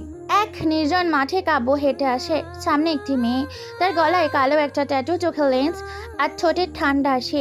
মেয়েটি কাব্যকে বলে, আমার নাম লিয়ানা। আমি তোমার বোন তিতিলের সবচেয়ে ঘনিষ্ঠ বান্ধবী ছিলাম। তোমার বোন মরেনি, কিন্তু সে তোমাকে খুঁজে পাচ্ছে না। তোমার ভিতরে ডিএনএ স্পিতার তো তোমার চেহারা নিজেই ঘোলা করে দিচ্ছে। আমাকে বিশ্বাস করো। তুমি চাইছো আমি এসব বিশ্বাস করি? আমি চাই তুমি সব ভুলে যাও, কারণ ওটাই তো আমাদের অস্তিত্ব। কাব্য ওইদিকে ডিএনএ প্রজেক্টের অধীনে একজন হিউম্যান প্রোগ্রামড অ্যাসাসিন হিসাবে ট্রেন্ডেড ছিল। কাব্যর মস্তিষ্কে এখনও ডিএনএ স্প্রেটেড কোডের ভেতর অপারেলেন টুকরো রয়ে গিয়েছে। অতীতে তার বোন তিতলি হঠাৎ নিখোঁজ হবার পর কাব্য ভেঙে পড়ে। মেডিকেল কলেজ থেকে বের হতেই দ্রুত রাস্তা পার হওয়ার কারণে গাড়ির সাথে অ্যাক্সিডেন্ট করে। তারপর কতগুলো ছেলে এসে তাকে তুলে নিয়ে মাথায় জোরে মারে। কিন্তু এখন ডেল্টা আর রিয়ানা সবাই তাকে ব্যবহার করতে চায়। ডিএনএ কোম্পানি হলো ডেল্টার। তিতলি এখানে বন্দী। কাব্যের মস্তিষ্কে চিপ প্রবেশ করিয়ে রেখেছে। তিতলিকে ব্যবহার করে কাব্যের কথা বলে। তিতলি যদি কথা না শোনে, কাজ না করে, তাহলে কাব্যের মস্তিষ্কে বসানো চিপ অ্যাক্টিভ করে দিবে। তিতলি এতদিন তা হতে দেয়নি, কিন্তু কাব্য তার বোনের জন্য সিরিয়াল কিলার হয়ে যায়। তিতলি চাইলেই কাব্যর সাথে যোগাযোগ করতে পারতো, কিন্তু সে শ্রেয়ার সাথে যোগাযোগ করেছে, কারণ তিতলি ভালো করে জানে কাব্যর মাথায় যে প্রোগ্রামটা ঢোকানো আছে তা যদি অ্যাক্টিভ করা হয়, কাব্য তখন ডেল্টার হয়ে কাজ শুনবে। আর ডেল্টা চায় কাব্য যেন প্রোগ্রাম মোডে এসে তিতলিকে মেরে ফেলে। তিতলির বন্ধু রিয়ানা সে চিঠিটা পৌঁছে দেয় শ্রেয়ার কাছে। রিয়ানার মাধ্যমে আড়াল থেকে কাব্যকে সঠিক পথে ফিরিয়ে আনতে চাইছে তিতলি। রিয়ানা গ্যাংয়ের সাথে যুক্ত হয়েছে, সব ভয়ঙ্কর ঠান্ডা চরিত্র। ডিএনএর সাবেক সায়েন্টিস্ট। রিয়ানা ডিএনএ সিস্টেমের ওপর বিশ্বাস হারিয়ে নক্সরা গ্যাং এর সাথে যুক্ত হয়। তার ইচ্ছে ডিএনএ সিস্টেম ধ্বংস করে কাব্য ও শ্রেয়াকে একে অপরের মুখোমুখি করতে চায়। সে জানে কাব্যকে ডিএনএ স্পিরিট থেকে মুক্ত করতে হলে প্রথমে তাকে প্রেম, বিশ্বাস, স্মৃতি সবকিছু থেকে ভাঙতে হবে। তিতলি হয়ে কথা বলে, কিন্তু তার নিজস্ব একটা এজেন্ডা আছে। রিয়ানা কাব্যের প্রেম ও রাগ দুটোই চালনা করতে চায়, আর শ্রেয়া একটা নিরীহ ইনভেস্টিগেশন অফিসার। কাব্যকে অনুসরণ করতে গিয়ে প্রেমে পড়ে। কাব্যকে নিয়ে প্রথম রিপোর্ট করতে গিয়ে তার জীবনের সবচেয়ে বড় ফাঁদে পড়ে। সে কাব্যকে ভালোবাসে, কিন্তু জানে না আসলেই মানুষ নাকি প্রোগ্রাম অস্ত্র। ক্যামেরা, লেন্স, রেকর্ড, ইমেল সবকিছুতেই শ্রেয়াকে নজরদারিতে রাখা হয়েছে। কাজটা করেছে ডেল্টা, নিহাল আর রিয়ানো। শ্রেয়া এখন ধীরে ধীরে বুঝতে পারছে তার প্রেমটা হয়তো বাস্তব নয়, কিন্তু কষ্টটা বাস্তব। আর ডেল্টা অদৃশ্য প্রতিপক্ষ, সবার থেকে এখনো পর্দার আড়ালে। ডিএনএ প্রজেক্টের আদি নির্মাতা, মস্তিষ্ক নিয়ন্ত্রণ প্রযুক্তির মাস্টার। সে জানে কাব্য তিতলির সবকিছু। সেই একসময় কাব্যকে ডিএনএ স্প্রিটে পরিণত করে। সে এখন নতুন প্রজেক্ট চালু করেছে, ডিএনএ পোচ, যার টেস্ট সাবজেক্ট হতে চলেছে শ্রেয়া। ডেল্টার পরিকল্পনা হলো কাব্যকে রিমোট কিলার বানানো, তিতলিকে কাজে লাগিয়ে কাব্যকে মানসিকভাবে ভেঙে দেওয়া, মানে শ্রেয়াকে কাব্যর বিরুদ্ধে দাঁড় করাতে চায়। সবশেষে কাব্য নিজেই নিজের ভাই, বোন, প্রেম ও মানবতা হারিয়ে যখন ডেল্টার হয়ে উঠবে। সুপার কন্ট্রোলড ওপেন, এটাই ডেল্টার মাইন্ড গেম। কাব্যের গোপন চিকিৎসা ল্যাব। ঢাকার শহরতলি এক পুরনো কারখানা ভবনের নিচতলায়। একটা ঠান্ডা বাতাস ঘরের ভেতর ঢুকলো। অন্ধকারে কেবল মনিটরের নীল আলোয় কাব্যর মুখ দেখা যাচ্ছে। তার চোখ স্থির, কিন্তু চোয়াল কাঁপছে। পর্দায় ভেসে উঠছে একের পর এক ক্লিপিং, পুরনো মেমোরি রেকর্ড। ভিডিওতে সে নিজেই, কিন্তু সে মনে করতে পারছে না কখন এসব করেছে।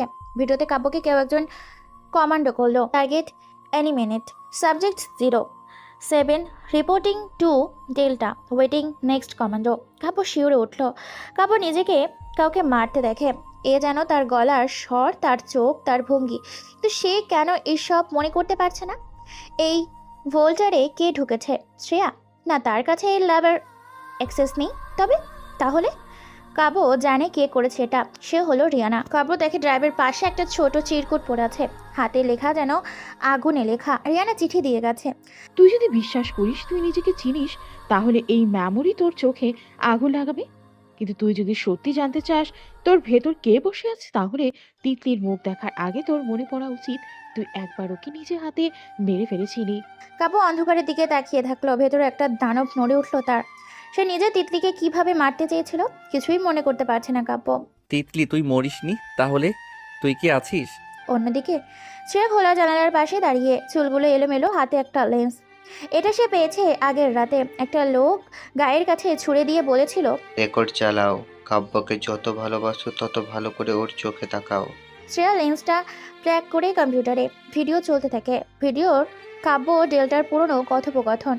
তোর মস্তিষ্ক এখন আমার কোডে বাধা। তোকে ভালোবাসতে হলে তোকে হত্যা করতে হবে।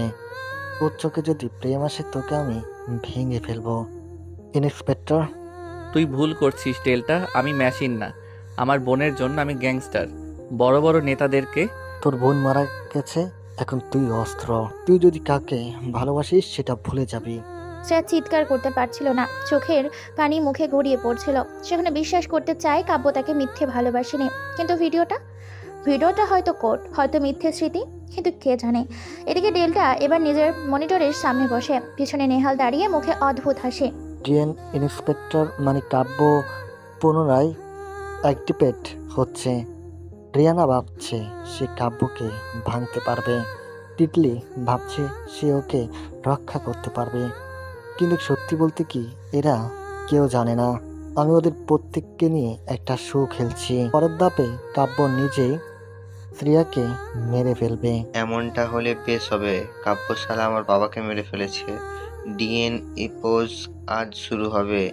কিন্তু শ্রেয়া যদি ডিএন প্রোগ্রাম না নেয় তাহলে কি? কিন্তু স্ক্রিপ্টেড মানে কাব্যকে এবার গুঁড়িয়ে দিতে হবে। ওদিকে কাব্যের ল্যাবে সাদা বোর্ডে লেখা কিছু কোডের পাশে একটি ছবি, সাটা তিতলির ছবি। ছবির নিচে লেখা রিটার্ন প্রোটোকল T1। কাব্য বোঝে না তিতলি বেঁচে থাকলে ওর সামনে লাশ হয়ে পড়েছিল কি। একটি ঘরের মেঝেতে লাল আলো জ্বলছে, মাঝখানে স্থির বসে আছে এক অর্ধবয়স্ক লোক, চুল ধূসর, চোখে ধাতব গ্লাস, নাম ডেল্টা। কাঁধে এক ফাইল, সামনে প্রজেকশনে চলছে এক লাইভ ট্র্যাকিং ম্যাপ। সবার মুভমেন্ট রেকর্ড হচ্ছে। ডেল্টা একবার তাকালে স্ক্রিনে দেখতে পায় কাব্যর অবস্থান অনিয়ন্ত্রিত, রেকর্ড ব্রেক করে ফেলেছে। শ্রেয়া এখনো ফলো ট্র্যাকের বাইরে। রিয়ানা সক্রিয় হয়ে উঠেছে এবং তিতলি লোকাট জোন 9। ডেল্টা ধীরে গলাতে বলে উঠল, খেলাটা জমে উঠেছে। ইন্সপেক্টর আর ইমোশন সংঘর্ষের অপেক্ষা। রিয়ানা একটা কাচের ঘরে দাঁড়িয়ে, তার সামনে একটা অদ্ভুত ডিজিটাল ডিভাইস। এটা ডিএন এর নিউরো অপারেটিভ কিট, যা মস্তিষ্কের কোডে ঢুকে নিজস্ব তথ্য বসাতে পারে। রিয়ানা বসে লিখছে, প্রেম একটা অস্ত্র। আমি জানি কাব্য এখন দুর্বল, ওর কাছে আমার তথ্য নেই, কিন্তু তিতলি, ওর বোন যদি একবার সামনে আসে ওর সবকিছু ভেঙে পড়বে। লেখা শেষ করে রিয়ানা হঠাৎ মুখ ঘুরিয়ে পেছনে তাকালো। একজন দাঁড়িয়ে আছে, রাভেন হলো তিতলির অতীত প্রেমিক, এখন ডেল্টার এজেন্ট। তবে রিয়ানের সাথে দ্বৈত খেলা খেলছে রাভেন। মিশনে এসেছে তিতলিকে খুঁজে বের করতে আর কাব্যর মন ভেঙে ফেলতে। রাভেন ঠান্ডা গলায় রিয়ানাকে বলল, রিয়ানা, তুই জানিস কাব্য এখনো জানে না তোর বোন তোকে দেখতে পায় প্রতিদিন এক মিররের মতো। আর সে জানে না তুই একদিন তিতলির প্রেমিক ছিলি। তুই জানিস তিতলি এখনো আমার চোখে বাঁচে। আমি তাকে এখনো ভালোবাসি। তাহলে প্রমাণ দে, কাব্যকে ওর সামনে দাঁড় করিয়ে দে, তারপর কাব্যের মস্তিষ্ক ঠিক করে দে। দেব। দুজন কথা বলে। এদিকে কাব্য তার ল্যাবে ফিরে এসেছে। দেওয়ালে আঁকা কোড দেখে স্তব্ধ হয়ে যায়। DNA approach ট্রেডিয়াল বেগেন্স। সে জানে এটা কি, ডেল্টার নতুন প্রজেক্ট এটা। এবার আর শুধু তাকে অস্ত্র বানাবে না, সাথে শ্রেয়াকেও বানাবে। কাব্য নিজের মনিটরে কোড টাইপ করে। ACCESSING DNMEMORYRESTORE। তখনই একটা ভোল্ডার খুলে যায়। ভোল্ডারে থাকা ভিডিওতে কাব্য দেখে একটি মেয়ে ডিএনএর ক্যাম্পে হাত কেটে লিখছে একটি বার্তা। আমি বেঁচে আছি ভাইয়া, আমি তিতলি। কাব্যের মাথায় যেন বুলেটের মতো শব্দ বাজে। তিতলি, তুই মরিসনি? কাব্য চিৎকার করতে করতে দরজা দিক বেরিয়ে যায়। তারপর সে এখন মনস্থির করে ফেলেছে ডেল্টার সেই ক্যামেরা লেন্সের ভেতর তথ্য অনুযায়ী জোন 70 এর ভেতরে একটা নিউরো এক্সপেরিমেন্ট চলছে। শ্রেয়া বুঝে গেছে কাব্যকে টার্গেট করা হচ্ছে, কিন্তু এখন শুধু কাব্য না, তাকেও টার্গেট করা হয়েছে। শ্রেয়া ব্যাগ গোছাচ্ছে, তারপর নিজেকে আয়নায় দেখে বিড়বিড় করে বলে, আমি কাব্যকে ভালোবাসি। ও যতটা ভয়ঙ্করী হোক, আমি জানি তার ভেতরে এখনো কাপা একটা মানুষ আছে। শ্রেয়া দরজা খুলে বেরিয়ে যায়। অপরদিকে তিতলি বসে আছে একটা কাছের ঘরে। সে জানে খুব শিগগিরই কাব্য আসবে। তার চোখে জল, কিন্তু ঠোঁটে কঠিন কথা। ভাইয়া, আমি তোমাকে এখনো ভালোবাসি, কিন্তু যদি তোমার স্মৃতি আমাকে মেরে ফেলতে চায় তাহলে আমি মরবো না। তোমাকে বাঁচাতে তোমার সামনে দাঁড়াবো। তুমি এবার কি করবে ভাইয়া? যদি উল্টো তোমার মস্তিষ্ক কন্ট্রোল করে আমাকে মারতে চায়, তুমি পারবে নিজেকে আটকাতে? আর কাছের ওপারে ডেল্টা দাঁড়িয়ে আছে। তিতলির কাণ্ড। তার কথা শুনে ডেল্টা ঠান্ডা হাসে। কাব্য ধীরে ধীরে প্রবেশ করে ডেল্টার গোপন ক্যাম্পের গেট দিয়ে। তার চোখে কালো হুডি, নিচে লাল আলো প্রতিফলিত হচ্ছে, হাতে স্ক্যানার, কোমরে সাইলেন্সার লাগানো পিস্তল। দরজা খুলে গেলেই প্রথমে একটি পরিচিত কারো কণ্ঠ শুনতে পায় কাব্য। তিতলির গলার স্বর। সে থমকে যায়। মাথার ভিতর বাজতে থাকে পুরনো স্মৃতির ঢেউ। ছোট্ট একটা বোন যে কাব্যের জখম হাত থেকে বলেছিল, তুই যতই বদলে যাস, আমি তোর পক্ষে থাকবো ভাইয়া। কিন্তু কাব্যর মনে পড়ে যায় আরেকটা চিত্র, তার নিজের হাতে কাউকে গুলি করা, মুখটাও স্পষ্ট। সে কাঁপতে থাকে। কাব্যের যখন মাথায় টিপ বসানো হয়েছিল তখন টেস্ট হিসাবে তার বোনকেই সামনে দাঁড় করানো হয়, আর কাব্য ডেল্টার পরিচালনায় তার বোনকে গুলি করে। অন্যদিকে ক্যাম্পের ভিতরে তিতলি বসা। তিতলি বুঝতে পেরেছে কাব্য আসছে, কিন্তু সে জানে না আজ তার সামনে কি আসবে, কাব্য নাকি ডেল্টার বানানো ডিএনএ স্পিরিট। তিতলির হাতে শিরা ফুলে উঠেছে। তার শরীরের এক্সপেরিমেন্ট চালানো হয়েছে অনেক বছর ধরে। ডিএন তার ভেতরেও বসিয়েছে কোড, যার নাম মিরর ভাইরাস। এই ভাইরাস তাকে তার ভাইয়ের সব স্মৃতি দিতে পারে, তবে বিকৃত করে সত্যকে বানাতে পারে মিথ্যা। তিতলি চায় সত্যিকারের কাব্যকে ফিরিয়ে আনতে, কিন্তু সে জানে না ডেল্টা সেই ভাইরাসে এমন কোড বসিয়েছে যা একবার অ্যাক্টিভ হলে কাব্য নিজেই তিতলিকে চিনতে পারবে না। এদিকে শ্রেয়া পৌঁছে গেছে জোন 17 এর বাইরে গেট পর্যন্ত। তার সাথে আছে ছোট্ট একটা ইএমপি ডিভাইস ও রিয়ানের পুরনো একটি মানচিত্র। তবে সে জানে না ছায়ার মধ্যে কেউ তাকে ফলো করছে। নেহাল হেডফোনে কথা বলছে। সে শ্রেয়ার পিছু নিয়েছে। ডেল্টা, মেয়েটা পৌঁছে গেছে। যদি স্পেক্টার বাধ্য হয়, আমি নিজে মেয়েকে ইউনিফর্ম করে নেব। শ্রেয়া হঠাৎ থেমে যায়। তার পেছনে একটা ছায়া পড়েছে। সে পিস্তল বের করে বলে, জানি তুমি কে, সামনে এসো। কিন্তু ছায়াটা নেই। পিছনেই ফিস ফিস। তুমি কাব্যকে ভালোবাসো, অথচ সে কিনা তোমাকে এখনো চেনে। শ্রেয়া ঘুরে তাকায়, কেউ নেই। শুধু একটা গাছের ডাল ঝুলছে একটা ছোট রেকর্ডিং যন্ত্র। ভেসে আসছে রেকর্ড করা কাব্যের কণ্ঠ। আমি কখনোই ভালোবাসিনি, ওকে শুধু ব্যবহার করেছি। ও ছিল আমার শিল্ড। শ্রেয়া পাথরের মতো দাঁড়িয়ে যায়। অপরদিকে অন্ধকার ঘরে কাব্য এসে দাঁড়িয়েছে। সামনে তিতলি দাঁড়িয়ে। তারা দুইজন মুখোমুখি দাঁড়ানো। এমন সময় ডেল্টা কাব্যের মাথার চিপটা অ্যাক্টিভ করে দেয়। কাব্য কাঁপতে শুরু করে। চোখ দুটো ঝাপসা হয়ে যায়। সামনে দাঁড়ানো কাউকে ঠিক চিনে উঠতে পারে না। এই চিপটাই তিতলি বসিয়েছে কাব্যের মাথায়, কারণ ডেল্টা কথা দিয়েছিল তিতলি যদি এই কাজটা করে তবে কাব্য তারা মারবে না। কাব্য ঠিকই তারা মারেনি, তবে তিতলির সামনে দাঁড় করিয়ে দিয়েছে। কাব্য ধীরে বলে, তুই কে? তিতলি চোখে জল নিয়ে বলে, তুই কি আমায় ভুলে গেছিস ভাইয়া?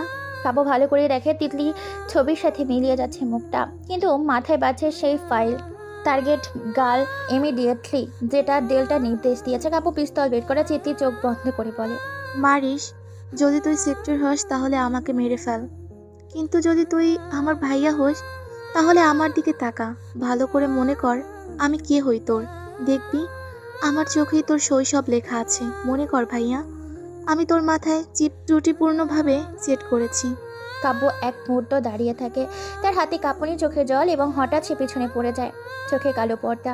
অপরদিকে ডেল্টা তার ল্যাবের ভিতর দাঁড়িয়ে। তার পাশে একটা নতুন মানুষ এসেছে, একজন বৃদ্ধা, যার নাম ডক্টর মাহতীব চৌধুরী। ডেল্টা তাকে বলে, কাব্য অজ্ঞান কেন হলো? সে কি করতে চাইছে? ডেল্টা, তুমি জানো সে কেমন ছাত্র ছিল আমার কাছে? তুমি হয়তো ভুলে গেছো, আমি একদিন ছিলাম ওর থেকে গুড স্টুডেন্ট। কাব্যকে নিজের মতো উঠতে দাও। ডেল্টা চিপ এত বেশি কোড অ্যাক্টিভ করেছে যে কাব্য জ্ঞান হারায়। আর ওর সামনে বসে তিতলি কাঁদছে। কাব্যর মাথা হাত রাখে তার ছোট খানের কাছে। যদি তুই সেক্টর হোস আমাকে মেরে ফেল, কিন্তু তুই যদি কাব্য হোস আমাকে চিনে রাখ। আমার সময় কাব্য চোখ খোলে, মুখ দিয়ে শুধু একটা শব্দ, তিতলি। কাব্যর মাথায় অসহনীয় যন্ত্রণা, দুই চোখে যেন অজস্র প্রতিচ্ছবি। তিতলি তাকিয়ে বলে, তুই চিনতে পেরেছিস ভাইয়া? আমি তিতলি। কাব্য তিতলির মুখে তাকালো। আরেকটা দৃশ্য হঠাৎ মাথায় ধাক্কা মারলো। একটা মেয়ে, মাথায় রক্ত, আর কাব্যের হাতে ছিল পিস্তল। সে কাঁপতে থাকে, চোখ যেন ঘামছে। তিতলি তার কাঁধে হাত রাখে। তুই ভয় পাচ্ছিস কেন ভাইয়া? আমি হয়তো তোকে মেরেছিলাম। আমি একটা খুনি তিতলি। আমি একটা জন্তুর মতো ছিলাম। তুই সেপারেট ছিলি, যা বলছিস তা সত্য। সব ভালো চলছিল। জেলটাকে জানিস ভাইয়া? জেলটা হলো বর্তমান প্রধানমন্ত্রী আকাশ খান। সে যেমন ডাক্তার, তেমনই তার ডিএনএ কোম্পানির বিরাট বড় ক্ষমতা। সে দুর্বল মানুষদের অপারেশন নামে শক্তি ফিরিয়ে দেয়। শক্তিটা হলো তার তৈরি করা ভাইরাস আর মাথায় বসানো কোড চিপ। ফলে ডেল্টা সেই সব মানুষদের নিয়ন্ত্রণ করে। তোর সাথেও এটাই হয়েছিল। কাব্য চোখে বেয়ে এলো অশ্রু। আমি সত্যিই তোকে মারিনি। মারলি কি আর ও জীবিত দেখতি? ডেল্টা দাঁড়িয়ে মনিটরে সবকিছু দেখছে। তিতলি এখন তার ভাইকে ফিরিয়ে আনছে, কিন্তু ডেল্টার তৈরি স্পিড কি এত সহজে হার মানবে? ডেল্টা একটা বোতামে চাপ মারলো, মনিটরে ভেসে উঠল ইনজেক্টেড ফেলস মেমোরি। এদিকে কাব্য ডেল্টার কোড অ্যাক্টিভেট নিজের মাথায় চেপে ধরলো। চোখে লাল শিরা ফুলে উঠেছে। তিতলি ভয় পেয়ে বলল, ভাইয়া কি হলো? কোনো কিছু দৃশ্য সামনে আসিস না যা সত্য নয়। সেগুলো ভিজুয়াল ইমেজ। এটা তোর মাথায় ঢোকানো হচ্ছে। তিতলির কথা শুনতে পায় না কাব্য। কাব্য পিস্তল তুললো, চোখে আগুন। তিতলির দিকে পিস্তল তাক করে বলে, তুই একটা ফাঁদ। তুই ডেল্টার তৈরি। তুই আমার বোন না, তুই আমার মিশন। যদি মরিস, কিন্তু আমি শেষ মুহূর্ত পর্যন্ত বলবো তুই আমার ভাইয়া। হঠাৎ পেছনে গুলির শব্দ। এক ছায়া মূর্তি তিতলির সামনে এসে দাঁড়ায়। রাভেন তিতলিকে আড়াল করে দাঁড়ায়। কাব্যের হাতের গুলি করেছে রাভেন। কীর্তিকে স্পর্শ করলে তুই মরবি কাব্য। তুই কে? তোর পুরনো প্রেতাত্মা। একটা সময় যে তোর বোনকে ভালোবাসতো, আর এখন যাকে ডেল্টা তার ছায়া বানিয়ে পাঠিয়েছে তোকেই থামাতো। রাভেন, তুমি বেঁচে আছো? তোমার জন্যই, আর কাব্যকে ফিরিয়ে আনার জন্যই। কিন্তু তুমি আমার ভাইকে মারতে এসেছো ডেল্টার কথায়। এটা আমি করতে দিব না। কাব্যকে মারতে হবে, না হলে সে তোমাকে মেরে ফেলবে। ওর ভেতরে স্পেকটাসকে মারতে হবে। অন্যদিকে শ্রেয়া ও নেহাল মুখোমুখি। শ্রেয়া একটা সিক্রেট করিডোর দিয়ে জোন 17 ভিতরে প্রবেশ করতে সামনে এসে দাঁড়ায় নেহাল। খুব সাহস দেখাচ্ছ। কাব্যের জন্য নিজের জীবন উৎসর্গ করবে? শ্রেয়া পিস্তল তুলে ধরে। ওকে আমি ভালোবাসি। আমি জানি ও একটা খুনি। জানি ওর ভেতরে স্প্যাক্ট্রি আছে যা ডেল্টা কাব্যকে ব্যবহার করছে। তবু আমি জানি সে কাব্যই আছে। আমি কাব্যকে চাই। নেহাল হেসে ওঠে, হেসে বলে, তাহলে এসো, ডিএন অ্যারিনাতে ডেল্টা তোমাদের দুজনকে একে অপরের বিরুদ্ধে লড়াতে চাই। ও তোকে বলেছে কাব্য তোকে শুধু ব্যবহার করছে। তুই কি এখনো অন্ধ হয়ে প্রেমে ডুবে আছিস? আমি চোখ খোলা রেখে ভালোবেসেছি। ওর ভালোটা আমি টেনে বের করব। ওর খারাপটা গুলি করে মেরে ফেলবো। ডেল্টা জানি 3টা গল্প এখন এক বিন্দুতে আসছে। 3 দিক। কাব্য বনাম তার নিজের ভেতরের স্প্রিট, শ্রেয়া বনাম নেহাল ও ডেল্টার মায়াজাল, তিতলি রাভেল পুরোনো প্রেম ও রক্তের সম্পর্ক নিয়ে বিভ্রান্ত। এমন সময় এক নতুন ভিডিও ক্লিপ চালু করে ডেল্টা। এক পুরোনো ঘরে 6 বছরের কাব্য দাঁড়িয়ে, সামনে একজন লোক হাসছে। তুই আমার প্রজেক্ট, তুই আমার যুক্ত, তুই ইন্সপেক্টর, আর আমি তোর বাবার খুনি। ডেল্টার মুখে ভেসে ওঠে ছোট্ট কাব্যের চোখ। তারপর কাব্যের চোখে রক্ত ছলছল করছে। রাভেন তার সামনে দাঁড়িয়ে, তিতলি মাঝখানে। তুই যদি কাব্য হোস তাহলে পিছনে যা। দেখ, আমি ডেল্টার হয়ে কাজ করছি শুধুমাত্র তিতলিকে মুক্ত করার জন্য। তিতলিকে এতদিন পেয়েছি। রিয়ানা আমার সহকারী। তিতলিকে আমি মারতে দিতে চাই না। আর যদি তুই ডেল্টার পরিচালনায় একটি সোর্স, তবে আমাকে মারতে আয়, দেখি কে বাঁচে। কাব্য থমকে যায়। তিতলি আর রাভেলের দিকে তাকায় কাব্য। পেকচারে শীতল কণ্ঠ। ডিএনএর মরণযন্ত্র। তোর কাছে কোনো সম্পর্ক নেই। তুই কেবল টার্গেট, মিশন মৃত্যু। ও চিৎকার করে ওঠে। তার চোখের সামনে লাল স্ক্যানার স্ক্রিয় হয়ে যায়। লাফ দিয়ে রাভেলের দিকে ছুটে আসে। রাভেল গুলি চালায়। একটি গুলি কাব্যের কাঁধে, আর একটা কাঁচ ভেঙে গেল। তিতলি চিৎকার করে, ভাইয়া তোমরা থামো, আমরা কেউ তোমার শত্রু না। কাব্য থমকে দাঁড়ায়। তার সামনে রাভেল, পেছনে তিতলি। তুই যদি আজ আমাকে চিনে নিতে পারিস, তুই চেকটা না, তুই আমার ভাই। এক মুহূর্ত নিস্তব্ধ। কাব্য কাঁপতে থাকা হাতে পিস্তল ফেলে দেয়। মাথাটা আবার ঝিমঝিম করছে, নিজেকে শক্ত করে কাব্য। তিতলি, আমি তোকে চিনেছি। রাবেল হাঁপিয়ে পড়ে, কিন্তু ঠিক তখনই ডেল্টার চোখ সরু হয়। সে স্ক্রিনে তাকিয়ে বলে, ভয়াবহ দুর্বলতা, অতীত ও আবেগ দিয়ে ডিএনএর জন্য হুমকি। সে টাচ পারে একটা কোড টাইপ করে, IDSP016, কোড নেম ট্রেপার। একটা কাচের টিউব থেকে বেরিয়ে আসে কাব্যের এক নিখুঁত ক্লোন, হুবহু কাব্যের মতো দেখতে, কিন্তু মুখটা অদ্ভুত ঠান্ডা, কোনো আবেগ নেই। ডেল্টা বলে, তুই এখন আমার আসল অস্ত্র। তুই স্ত্রিয়াকে খুঁজে বের করবি, তাকে এনে দিবি ডিএনএতে, আর ওকে দেখাবি ভালোবাসা ছিল এক মিথ্যে ছবি। স্ত্রিয়া যেন আসল কাব্যকে ভুল বোঝে। শ্রেয়া ধীরে ধীরে হাঁটছে, তার হাতের গ্লোভসে ছোট্ট একটি ইএমপি ডিভাইস, চারপাশে অন্ধকার। হঠাৎ করে সামনে আলো জ্বলে ওঠে, একটা ছায়া বেরিয়ে আসে কুয়াশার ভেতর থেকে। শ্রেয়া থেমে যায়, ছায়া থেকে কণ্ঠ শুনতে পায়, আলো জ্বলে ওঠে, আর সামনে দাঁড়িয়ে থাকা লোকটাকে দেখে শ্বাস বন্ধ হয়ে আসে। ঠিক কাব্যের মতো দেখতে, কিন্তু চোখে ঠান্ডা মৃত্যু। শ্রেয়া ধীরে বলে, তুই কে? আমি ইন্সপেক্টর, আমি ডিএনএর নির্মাণ, আমি কাব্য না। তোর প্রেম ছিল একটি মিথ্যা, আজ সেই মিথ্যার বিচার হবে। আয় আমার সাথে। কাব্য তিতলির পাশে নিয়ে রাভেলকে বলে, আমার সব স্মৃতি একত্র হচ্ছে, কিন্তু ডেল্টা আমার মস্তিষ্কে কি প্রোগ্রাম করেছে আমি জানি না। আমি শ্রেয়াকে কষ্ট দিয়েছি, এখন আমি চাই সবকিছু শেষ হোক। তুমি ওর কাছে ফিরে যাও। তবে তিতলি, চলো ল্যাব রুমে, কাব্যের মাথা থেকে জিভ বের করো। হ্যাঁ চলো। তিতলিকে নিয়ে আসে কাব্যকে। রাভেল দরজার কাছে দাঁড়িয়ে, ডেল্টার লোকেরা সেদিকে আসতে থাকে। রাভেল একাই ওদের সাথে ফাইট করে, রক্তে ভেজা ফ্লোর। বেশ কিছু সময় পর কাব্যের মাথা থেকে চিপটা বের করে তিতলি। রাভেল আসে কাব্যের কাছে। কাব্য, শ্রেয়াকে খুঁজে বের করো। মনে রেখো, ডেল্টা তোমাকে শুধু অস্ত্র বানায়নি, সে তোমাদের বাবাকে খুন করেছে। তুমি ডিএনএর ভবিষ্যৎ, ওকে যদি মারতে চাও তোমাকে ডিএন ধ্বংস করতেই হবে। তিতলির সামনে এগিয়ে এসে বলে, আর তার জন্য তোকে শুরু করতে হবে নিজের অতীত খুঁজে পাওয়া দিয়ে। রাভেল একটা পেন ড্রাইভ এগিয়ে দেয় কাব্যর দিকে। এখানে তোমার জন্মের পর একটা ফাইল আছে। তোমার বাবা, হয়তো তুমি যাকে ভুলে গেছো, সে কে ছিল জানতে পারবে। কাব্য পেন ড্রাইভটা নিয়ে সোজা মনিটরের সামনে আসে। পেন ড্রাইভ চালু করে, একটা ভিডিও চলতে থাকে। একজন যুবক, পেছনে ডিএনএর প্রতীক। সে গম্ভীর গলায় তার ড্রাইভারকে বলছে, দেখো আকাশ কামাল, তুমি ভুল করছো। আমার কোম্পানির সম্পর্কে বাইরে কেউ জানে না। তুমি এখান থেকে বের হওয়ার কথা বাদ দাও। ছোট স্যার, আমি সারা জীবন আপনাদের বাড়ির নুন খেয়েছি, ম্যানেজারের চাকরি করেছি। আপনার বাবা মারা যাবার পর আপনি হয়েছেন মন্ত্রী, ডিএন কোম্পানির ম্যানেজার দিয়েছেন আমাকে। আপনার বাবা যে কাজগুলো করতো আপনি সেগুলোকে সরিয়ে মানুষদের নিয়ে ব্যবসা শুরু করেছেন। মানুষের লিভার, কিডনি, ব্রেন, চোখ, ভোকাল কর্ড সব কিছু বিক্রি করেছেন, আর মানুষের ব্রেনে নিজের অস্তিত্ব প্রতিষ্ঠা করেছেন। আমি এই পাপ কাজের সাক্ষী হতে পারবো না। আমি কাউকে কিচ্ছু বলবো না, চলে যাব দূরে। না মানে আকাশ, না না, সেটা হবে না। এখান থেকে বের হওয়ার একটা উপায় আছে, সেটা হলো মৃত্যু। আমি তা হতে দেব না। কামাল কথাটা বলে যখনই বের হতে যাবে, তখনই আকাশ এসে কামালের পেটে ছুরি ঢুকিয়ে দেয়। তারপর কামালের পুরো বডি থেকে প্রয়োজনীয় সব অঙ্গ কেটে বের করে। ভিডিওটায় আর কিছু নেই। তারপর ধীরে ধীরে একটা ভারী মেটাল দরজা খুলছে। কাব্যের চোখে শীতল আতঙ্ক। তিতলি পাশে, রাভেল দূরে দাঁড়িয়ে। পেন ড্রাইভের আকাশের ভিডিওটা শেষ হবার পর রাভেল শুধু বলেছিল, ডেল্টা ছাড়া আর কেউ কখনো খুলেনি। এই রুমে একটি কোড আছে।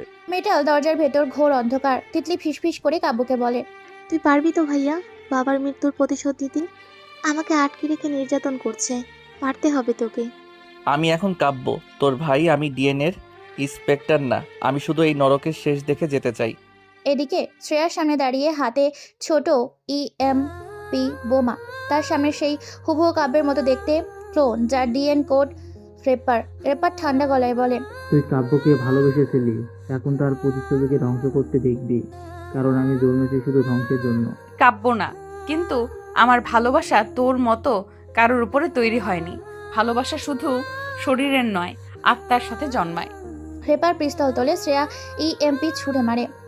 ফ্লাশ বিস্ফোরণ হয়। রেপার মাটিতে পড়ে যায়, কিন্তু সে বলে ওঠে, আমি মরবো না, ডেল্টার কোডে আমার ভিজুয়ালেশন আছে। আমি আবার ফিরবো, শুধু এইবার তোর চোখের জল দেখবো না, রক্ত দেখবো। ওদিকে গোপন কক্ষের ভেতর ছোট ছোট সার্ভার ফাইল আর একটি চেয়ারের সামনে বড় স্ক্রিন। ভয়েস রাবেল বলে, তোমার ভেতরে ডেল্টা জেনেটিক ভয়েস কোড আছে, কারণ সে তার সব কিছু দিয়ে তোমাকে তৈরি করতে চেয়েছিল। শুধু আই এম ডেল্টা বলো, দেখবে কাজ হবে। ডেল্টার ভয়েস হুবাহু নকল হবে। কাব্য রাবেলের কথা মতো আই এম ডেল্টা কথা বলে। তখনই স্ক্রিনে সক্রিয় হয় আর তখনই ভেসে ওঠে DN primary founder Akash Khan, DN secondary for দের project Delta, code name DLT-001। সবাই অবাক হয়, তাদের সবার হাতেই লোম যেন দাঁড়িয়ে যায়। রাবেল বলে, এসবের মানে কি? ডেল্টা একটা কৃত্রিম বুদ্ধিমত্তা ছিল, মানব নয়। এতদিন আমি কি তবে কৃত্রিম মানবের সাথে ছিলাম? কিন্তু স্ক্রিন আরও কিছু দেখায়। Year 2001, Project DLT was given a body, a human vessel, processually marriage with biological Delta, AL plus human mind. মানে ডেল্টা ছিল এক ধরনের মানুষ, রোবট সংমিশ্রণ। ডিএন তাকে আবেগ দেখাতে চেয়েছিল, কিন্তু সে ভালোবাসাকে দুর্বলতা হিসেবে ধরে নিয়েছিল, আর তাই আমাদের মতো আবেগশীলদের মেরে ফেলতে চায় ডেল্টা। কাব্য, তুমি ডিএন ধ্বংস করবে নাকি কন্ট্রোল করবে? এখন সিদ্ধান্ত তোমার। ডেল্টার শরীরের অর্ধেক রোবোটিক, চোখ ধাতব লাল। সে নিঃশব্দে দাঁড়িয়ে স্কোয়াড ক্লোন রেপারকে রিপোর্ট করছে। সে দাঁড়িয়ে নেহাল ডিএনএ ফিল্ড অপারেটিভ করছে। ডেল্টা বলে, মানে আকাশ, তিতলি, কাব্য, রাবেন, সিয়া সবাই একসাথে হয়েছে। এবার সময় হয়েছে চালু করার। একটি ভয়ঙ্কর বোতাম প্রেস করে সে। অন্ধকার করিডোরে শ্রেয়া হেঁটে আসে, সামনে কাব্য এগিয়েও আসে। কাব্য শ্রেয়াকে দেখে নিঃশ্বাস আটকে রাখে। শ্রেয়া থেমে দাঁড়ায়, বলে, কি তুই তুই এখন কোনটা, কাব্য না ডিএন এর স্পিরিট? কাব্য এগিয়ে এসে বলে, শ্রেয়া, আমি শুধু তোমার ভালোবাসার একজন, যার ভেতরে ডিএন একটা দানব ঢুকিয়ে দিয়েছিল, কিন্তু তুমি সে দানবটাকে ভেঙে ফেলেছো ভালোবেসে। মানে তুমি আমাকে সবকিছুর পরও ভালোবেসে গিয়েছো। আমি বেঁচে থাকতে চাই, তোমাকে ভালোবাসতে চাই। শ্রেয়া চোখে জল। সে বলে, তাহলে চলো ডিএন ধ্বংস করে এই দুনিয়া থেকে অন্ধকার মুছে ফেলি, আর তারপর আমরা শুধু কাব্য শ্রেয়া হয়ে বাঁচি। ভবনের নিচে বিস্ফোরণ। বেসমেন্টে দাঁড়িয়ে কাব্য, পাশে রাবেন। তার চোখের স্ক্রিনের এক কোণে। রাবেল হঠাৎ বলে ওঠে, ডেল্টা প্রোগ্রাম নিউরাল লুক দেওয়া ছিল। ডিএন এর কেন্দ্র বন্ধ করতে গেলে তোর ব্রেইনে সেই অংশ সক্রিয় হবে, সেটা স্পেকট্রাসকে আবার ফিরিয়ে আনবে। কাব্য থেমে যায়, নিঃশ্বাস ফেলে তারপর বলে, মানে ডিএন বন্ধ করতে গেলে আমার মধ্যেকার আবার ফিরে আসবে? তুমি যদি একবার সেই লক ভাঙো, তোমার পুরনো সব স্মৃতি, খুন, ভয়, রক্ত সব ফিরবে। কিন্তু তুমি যদি ফিরে না আসো, আমি শ্রেয়ার জন্য তাকে আবার ফিরে আনাবো। তিতলি ক্যামেরার লেন্স ব্যাগ খুলে শ্রেয়ার হাতে দেয়। এই লেন্সটা আমি ডিএনএ থেকে নিয়েছিলাম। ভেবেছিলাম এখানে এসে প্রমাণ আনবো, কিন্তু এখন দেখছি প্রমাণ নয়, যুদ্ধই আসল। শ্রেয়া হাতে চোখে আগুন। আমার হাতে যদি অস্ত্র থাকে, আমি রিপ্টারের মতো কোনো কাব্য ছায়াকে আর বাঁচতে দেব না। হঠাৎ থামনে রেপার, এবার আরো ভয়ঙ্কর।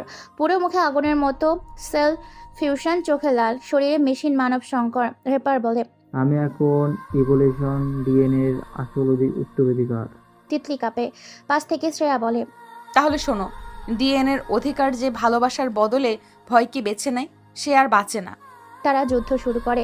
রিপার শ্রেয়াকে ছুঁড়ে মারে। এই ফাঁকে তিতলি এক রেজল লাইট রিপারের হাতের কাছে ধরে। রিপারের হাত কেটে পড়ে যায়।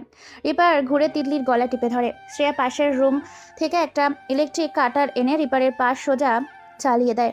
রিপারের পা কেটে পড়ে। রিপার তিতলিকে ছেড়ে দেয়, শ্রেয়াকে ধরে।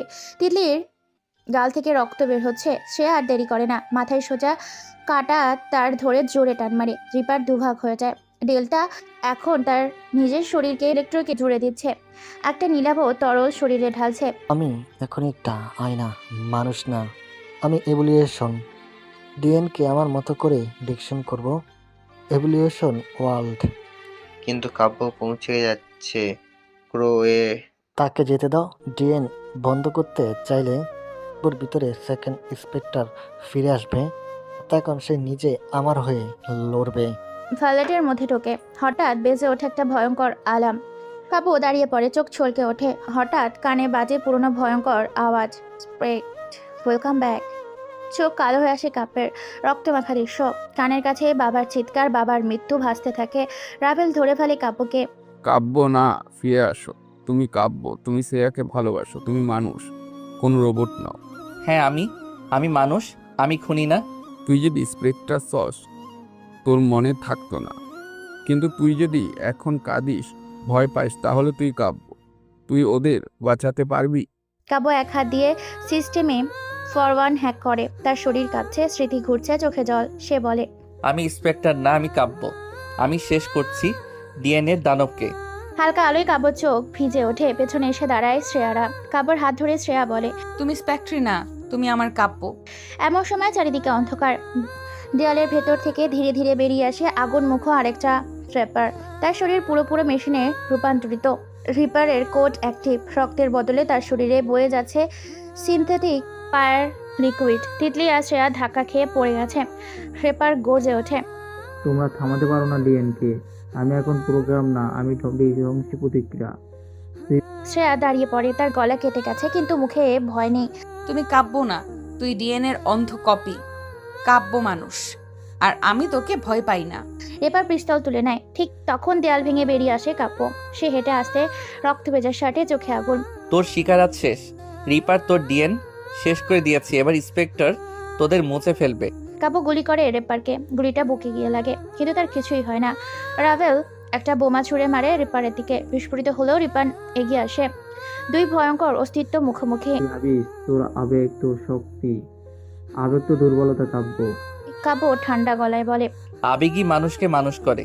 তুই ক্লোন, তুই মেশিন, তুই শুধু কপি, আমি আসল। রেপার অস্ত্র চালায়। কাব্য তার ব্লেড দিয়ে প্রদাহিত করে। তারা পড়ে যায় ডিএনএর মেমোরি জোনে, যেখানে প্রজেকশন দেখা যায় তাদের নিজের স্মৃতির। রেপার হঠাৎ থমকে যায়। একটি প্রজেকশন দেখা যায় রেপার এক শিশুর মতো কাঁদছে। কাব্য বলে, তুই আমার হয়ে কাজ করলে তোকে শেষ করব না। রেপার থামে। সে কাঁপে, কিন্তু তারপর চিৎকার করে বলে, না, আমি শেষ করবো তোকে। কাব্যর সামনে এসে একটা ইঞ্জেকশন ছুঁড়ে মারে। রেপার ধীরে ধীরে গলে যায়। রেপার চিরতরে নিঃশেষ। ডেল্টা মনিটরে রেপারের মৃত্যু দেখে থেমে যায়। তার গলা প্রথমবার কাঁপে। সে চেয়ারে বসে বলে, তাহলে ইন্সপেক্টর ফিরে এসে মানবতায় হারলো? তুই ভুলে গেছিস ডেল্টা, ভালোবাসা কখনো পরাজিত হয় না। ডিএন একটা অভিশাপ ছিল, কিন্তু মানুষ সেটা শেষ করেছে। ডেল্টা হাসে। তাহলে এবার শেষমেশ আমি নিজে নামবো যুদ্ধক্ষেত্রে। সে নিজের মস্তিষ্কের ওপর থাকা সোনার হেলমেট খুলে বলে, কোড নেম DLT-00, এক পাইনেল প্রোটোকল অ্যাক্টিভেটেড। ডেল্টার মেসেজ ডিএন হল রুম জুড়ে বাজে। Congratulations, reaper dead. New now face me, hi am DN, I am Delta. দেওয়াল জুড়ে ভেসে ওঠে এক ভয়ঙ্কর ডেল্টার মুখ। তার চোখে ধাতব, কণ্ঠে কোনো আবেগ নেই। আমি আগামী 48 ঘন্টার মধ্যে ডিএম পুনরায় উজ্জীবিত করব। তারা বাধা দিবে, তাদেরকে ইতিহাস থেকে মুছে ফেলবো। তবে একটা কথা বলি, পুরো কোম্পানি ধ্বংস করতে এখনো একটা কোড বাকি আছে। সেই কোডটা তোমাদের ভিতরে একজনের কাছে আছে। ডেল্টা একটি নান্দনিক নিঃশব্দ ঘরে বসে, চোখে ভিআর নিউরাল হেলমেট, চারপাশ ঘিরে কালো কাজ, যেখান থেকে প্রজেক্ট হলগ্রাম ঝরে পড়ছে। ওরা চারজন ডিএনএর কোডে প্যানেলে দাঁড়িয়ে। শ্রা বলে, আমরা যদি দেরি করি, ডেল্টা তার কাজ করবে। এই যুদ্ধে শুধু শক্তি লাগবে না, চাই বুদ্ধি, চাই ভালোবাসা।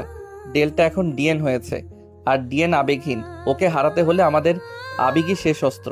ও তিতলির দিকে তাকায়, তারপর শ্রেয়ার দিকে ধীরে বলে, আজ থেকে ইন্সপেক্টর আর ফিরে আসবে না, আজ শুধু কাব্য ফিরবে। আর সে নিজেকে ছাড়িয়ে যাবে ডিএনএর জন্য না, ভালোবাসার জন্য। Camera zoom out. তারা অন্ধকারে পথে ঢুকে পড়ে। ডিএনএ কোড এর গোপন সেক্টর 1 কিলোমিটার নিচে। কেবলমাত্র মূল অ্যাক্সেস কার্ড ও কোডে থাকা সদস্যদের জন্য। চারিদিকে কাঠের দেওয়াল, তীব্র নীল আলো আর কৃত্রিম বায়ু প্রবাহের নিস্তব্ধতা, যেন এখানেই মানবতার ভবিষ্যৎ নির্ধারণ হবে। কাপড় গায়ে রক্ত, কাচের চেহারায় ভাঙা, চোখের ক্লান্তি, শরীরে ডিএন বাহিনীর গুলির দাগ, কিন্তু সে এখনো অচল। তার হাতে একটি এনক্রিপ্টেড হ্যাকিং চিপ, যেটি ডিএন কোর এর শেষ স্তর খুলবে। কাব্য নিজেকে বলে, এই পথ আমি বেছে নেইনি, কিন্তু এখন আমি ছাড়া আর কেউ নেই। সে পিছনে তাকায়। শ্রেয়া, রাভেল আর তিতলি দাঁড়িয়ে। শ্রেয়া চোখে ভয় আর বিশ্বাস মিশ্রিত। তিতলির ঠোঁট কামড়ে ধরে আছে, যেন কিছু বলবে কিন্তু পারছে না। ডেলটা এখন আর শরীর নয়, এক সত্তা। সে রিভাইল হচ্ছে ডিএন কোর এর মাধ্যমে, একেবারে প্রাথমিক কোড লেভেল থেকে। তার সামনে রয়েছে একটি কাচের ঘরে রাখা বিলঙ্গেল সেল, একটি ন্যানো জেনেটিক মানবদেহ, যাতে সে নিজে আপলোড করেছে। ডেলটা নিজেকে বলে, মানুষ জাতি সবসময় দুর্বল, তারা প্রেমে পড়ে, কাঁদে, প্রতিশোধ নেয়। ডিএম সে দুর্বলতাকে নষ্ট করতে জন্মেছিল। ইন্সপেক্টর ছিল আমার পা, কিন্তু আজ সে ইন্সপেক্টর হবে আমার সবচেয়ে বড় যুদ্ধ। ডেলটা তার শরীরের মধ্যে নতুন এক সত্তা গঠন করেছে। তার চোখের মনি একদম রক্তবর্ণ, গলার স্বর অর্ধেক যান্ত্রিক অর্ধেক মানবিক। কাব্য, এবার আমি এসেছি এলটা ডেল্টা গ্রুপে। ডিএম শেষ হলে তা হবে আমার ইচ্ছেতে, তোমার হাতে না। ডেল্টা ড্রোন সেনাবাহিনী দিয়ে চারদিক থেকে আক্রমণ চালায়। রাভেল আর এআই ব্লগার দিয়ে ড্রোন আটকে রাখে। স্প্যানিপার কন্ট্রোলার চালায়। তার লক্ষ্য শুধু কাব্যকে বাঁচানো। কাব্য ডেল্টার মুখোমুখি দাঁড়ায়, তার হাতে শুধু একটি ছুরি। ডিএন কোর এর কোড লোড করার জন্য প্রয়োজনীয় কমান্ডো ডিভাইসও আছে। তোর বাবাকে মেরেছিলাম, তোকে তুলে নে। নতুন করে না বাঁচালে আজকে হয়তো আমার ডিএন কোম্পানি নষ্ট হতো না। ওকে মরতে হবে কাব্য। তুই আমার বাবাকে মেরেছিস, আমার বোনকে আটকে রেখে আমাকে ব্যবহার করেছিস। রোজ রাতে আমি তোর হয়ে কাজ করেছি। তুই আমাকে দিয়ে শহর থেকে একে একে সব বিরোধী দলের নেতাদের সরিয়েছিস। তোকে তো মরতেই হবে। ডেল্টা হঠাৎ তিতলিকে টার্গেট করে। তোর দেহ শেষ করতে লুকিয়ে আছে তিতলি। যদি আমি মারা যাই, তুই আমাকে বাঁচিয়ে তুলবি। এটা আমাদের ব্যাকআপ প্ল্যান। তিতলির সামনে এসে দাঁড়ায়, কাব্যকে দেখে বলে, ভাইয়া, তোকে আর ডিএন এর সঙ্গে লড়াই করতে হবে না, আমি নিজেই শেষ করছি ওর ব্যাকআপ। তিতলি নিজের বুকে একটি ইনজেকশন ঢুকিয়ে দেয়। Self defence. ডেল্টা চিৎকার করে ওঠে, না না, এটা নিয়মের বাইরে, এটা অপশন ছিল না। তিতলি, এটা করিস না, তুই মরল আমি শেষ, এটা ধ্বংস হয়ে যাবে। কাব্য ছুরি এসে তিতলিকে ধরে। তিতলি শেষবার বলে, এখন ডক্টর ভাইয়া, এখন আর কাউকে মারিস না। তিতলির চোখ বুজে আসে। ডেল্টা ধ্বংস হয় তিতলির আত্মবলিদানে। কোম্পানির মেন সার্ভার রুমে একটি বোম আছে। টাইমার চালু হয়। সময় 2 মিনিট। কোম্পানি থেকে বের হতে হবে ওদের। ডিএন কোর টাউন হয়ে যায়। কাব্য পড়ে যায়, তিতলিকে জড়িয়ে ধরে। সে এসে তাকে ধরে, বলে, চলো কাব্য। ডেল্টা ধ্বংস হয়েছে, কিন্তু কাব্যর ভিতর এখনো বেঁচে সেই রক্তাক্ত স্মৃতি, খুন, ভয়, লুকানো গ্লানি। সে ডিএনএ কোরের ধ্বংস শেষ সামনে দাঁড়িয়ে, হাতে তার সেই পুরনো গ্লাভস। কাব্য নিজেকে বলে, তুমি কি এখনো ডাক্তার, নাকি কেবলই একজন খুনি? শ্রেয়া পাশে এসে দাঁড়ায়। তুমি যা করেছো সবটার পেছনে একটা কারণ ছিল। মানুষ ভুল করে, কিন্তু তুমি রিডিমশন চেয়েছো। এটা তো শুরু। আমি আর অস্ত্র তুলব না, এবার হাত তুলব জীবন বাঁচাতে। তিতলি আর বাবার জন্য আমাকে সবার পাশে দাঁড়াতে হবে। সে কাব্যকে জড়িয়ে ধরে। সেই বিস্ফোরণে নেহাল, তিতলি, ডেল্টা সহ সবাই মারা যায়। কাব্য বেঁচে যায়। কাব্য, শ্রেয়া আর রিয়ানা আর রাভেল। খানিক পর এক শান্ত শহর, চা গাছ বিশিষ্ট ছোট্ট গ্রাম। সেখানে দেখা যায় একটি ছোট্ট ক্লিনিক। নাম ডক্টর কাব্য ক্লিনিক। ভেতরে কাব্য সাদা অ্যাপ্রন পরে ব্যস্ত রোগী দেখার। পাশে শ্রেয়া, এখন তার জীবন সঙ্গিনী। সে স্বাস্থ্যকর্মী হিসেবে কাজ করছে। রাভেল দেখাশোনার কাজ করে। Rihanna receptionist. আর দেয়ালে ঝোলানো একটি ছোট্ট ছবি। ছবিটি তিতলির হাসি মুখের। কাব্য তার দিকে তাকিয়ে হাসে। তুই বলেছিলি ভালোবাসা যেন বেঁচে থাকে, দেখ আমি বাঁচিয়ে রেখেছি। দূরে এক পাহাড়ি শেল্টারে একটি স্ক্রিন জ্বলে ওঠে। একটি নারী কণ্ঠ। কাব্য মুছিয়ে আসে। সে আবার ছুরি নিয়ে রাতের আধারে বেরিয়ে পড়ে। উদ্দেশ্য শহরের এমপি শাহিন তুলে এনে খুন করা, আর সেটার ভিডিও বানিয়ে পাবলিক করা। কাব্য সিরিয়াল কিলার, আর শাহিন হলো ফোনিক্সের লোক। শুরু হয় নতুন এক রহস্য। সমাপ্ত।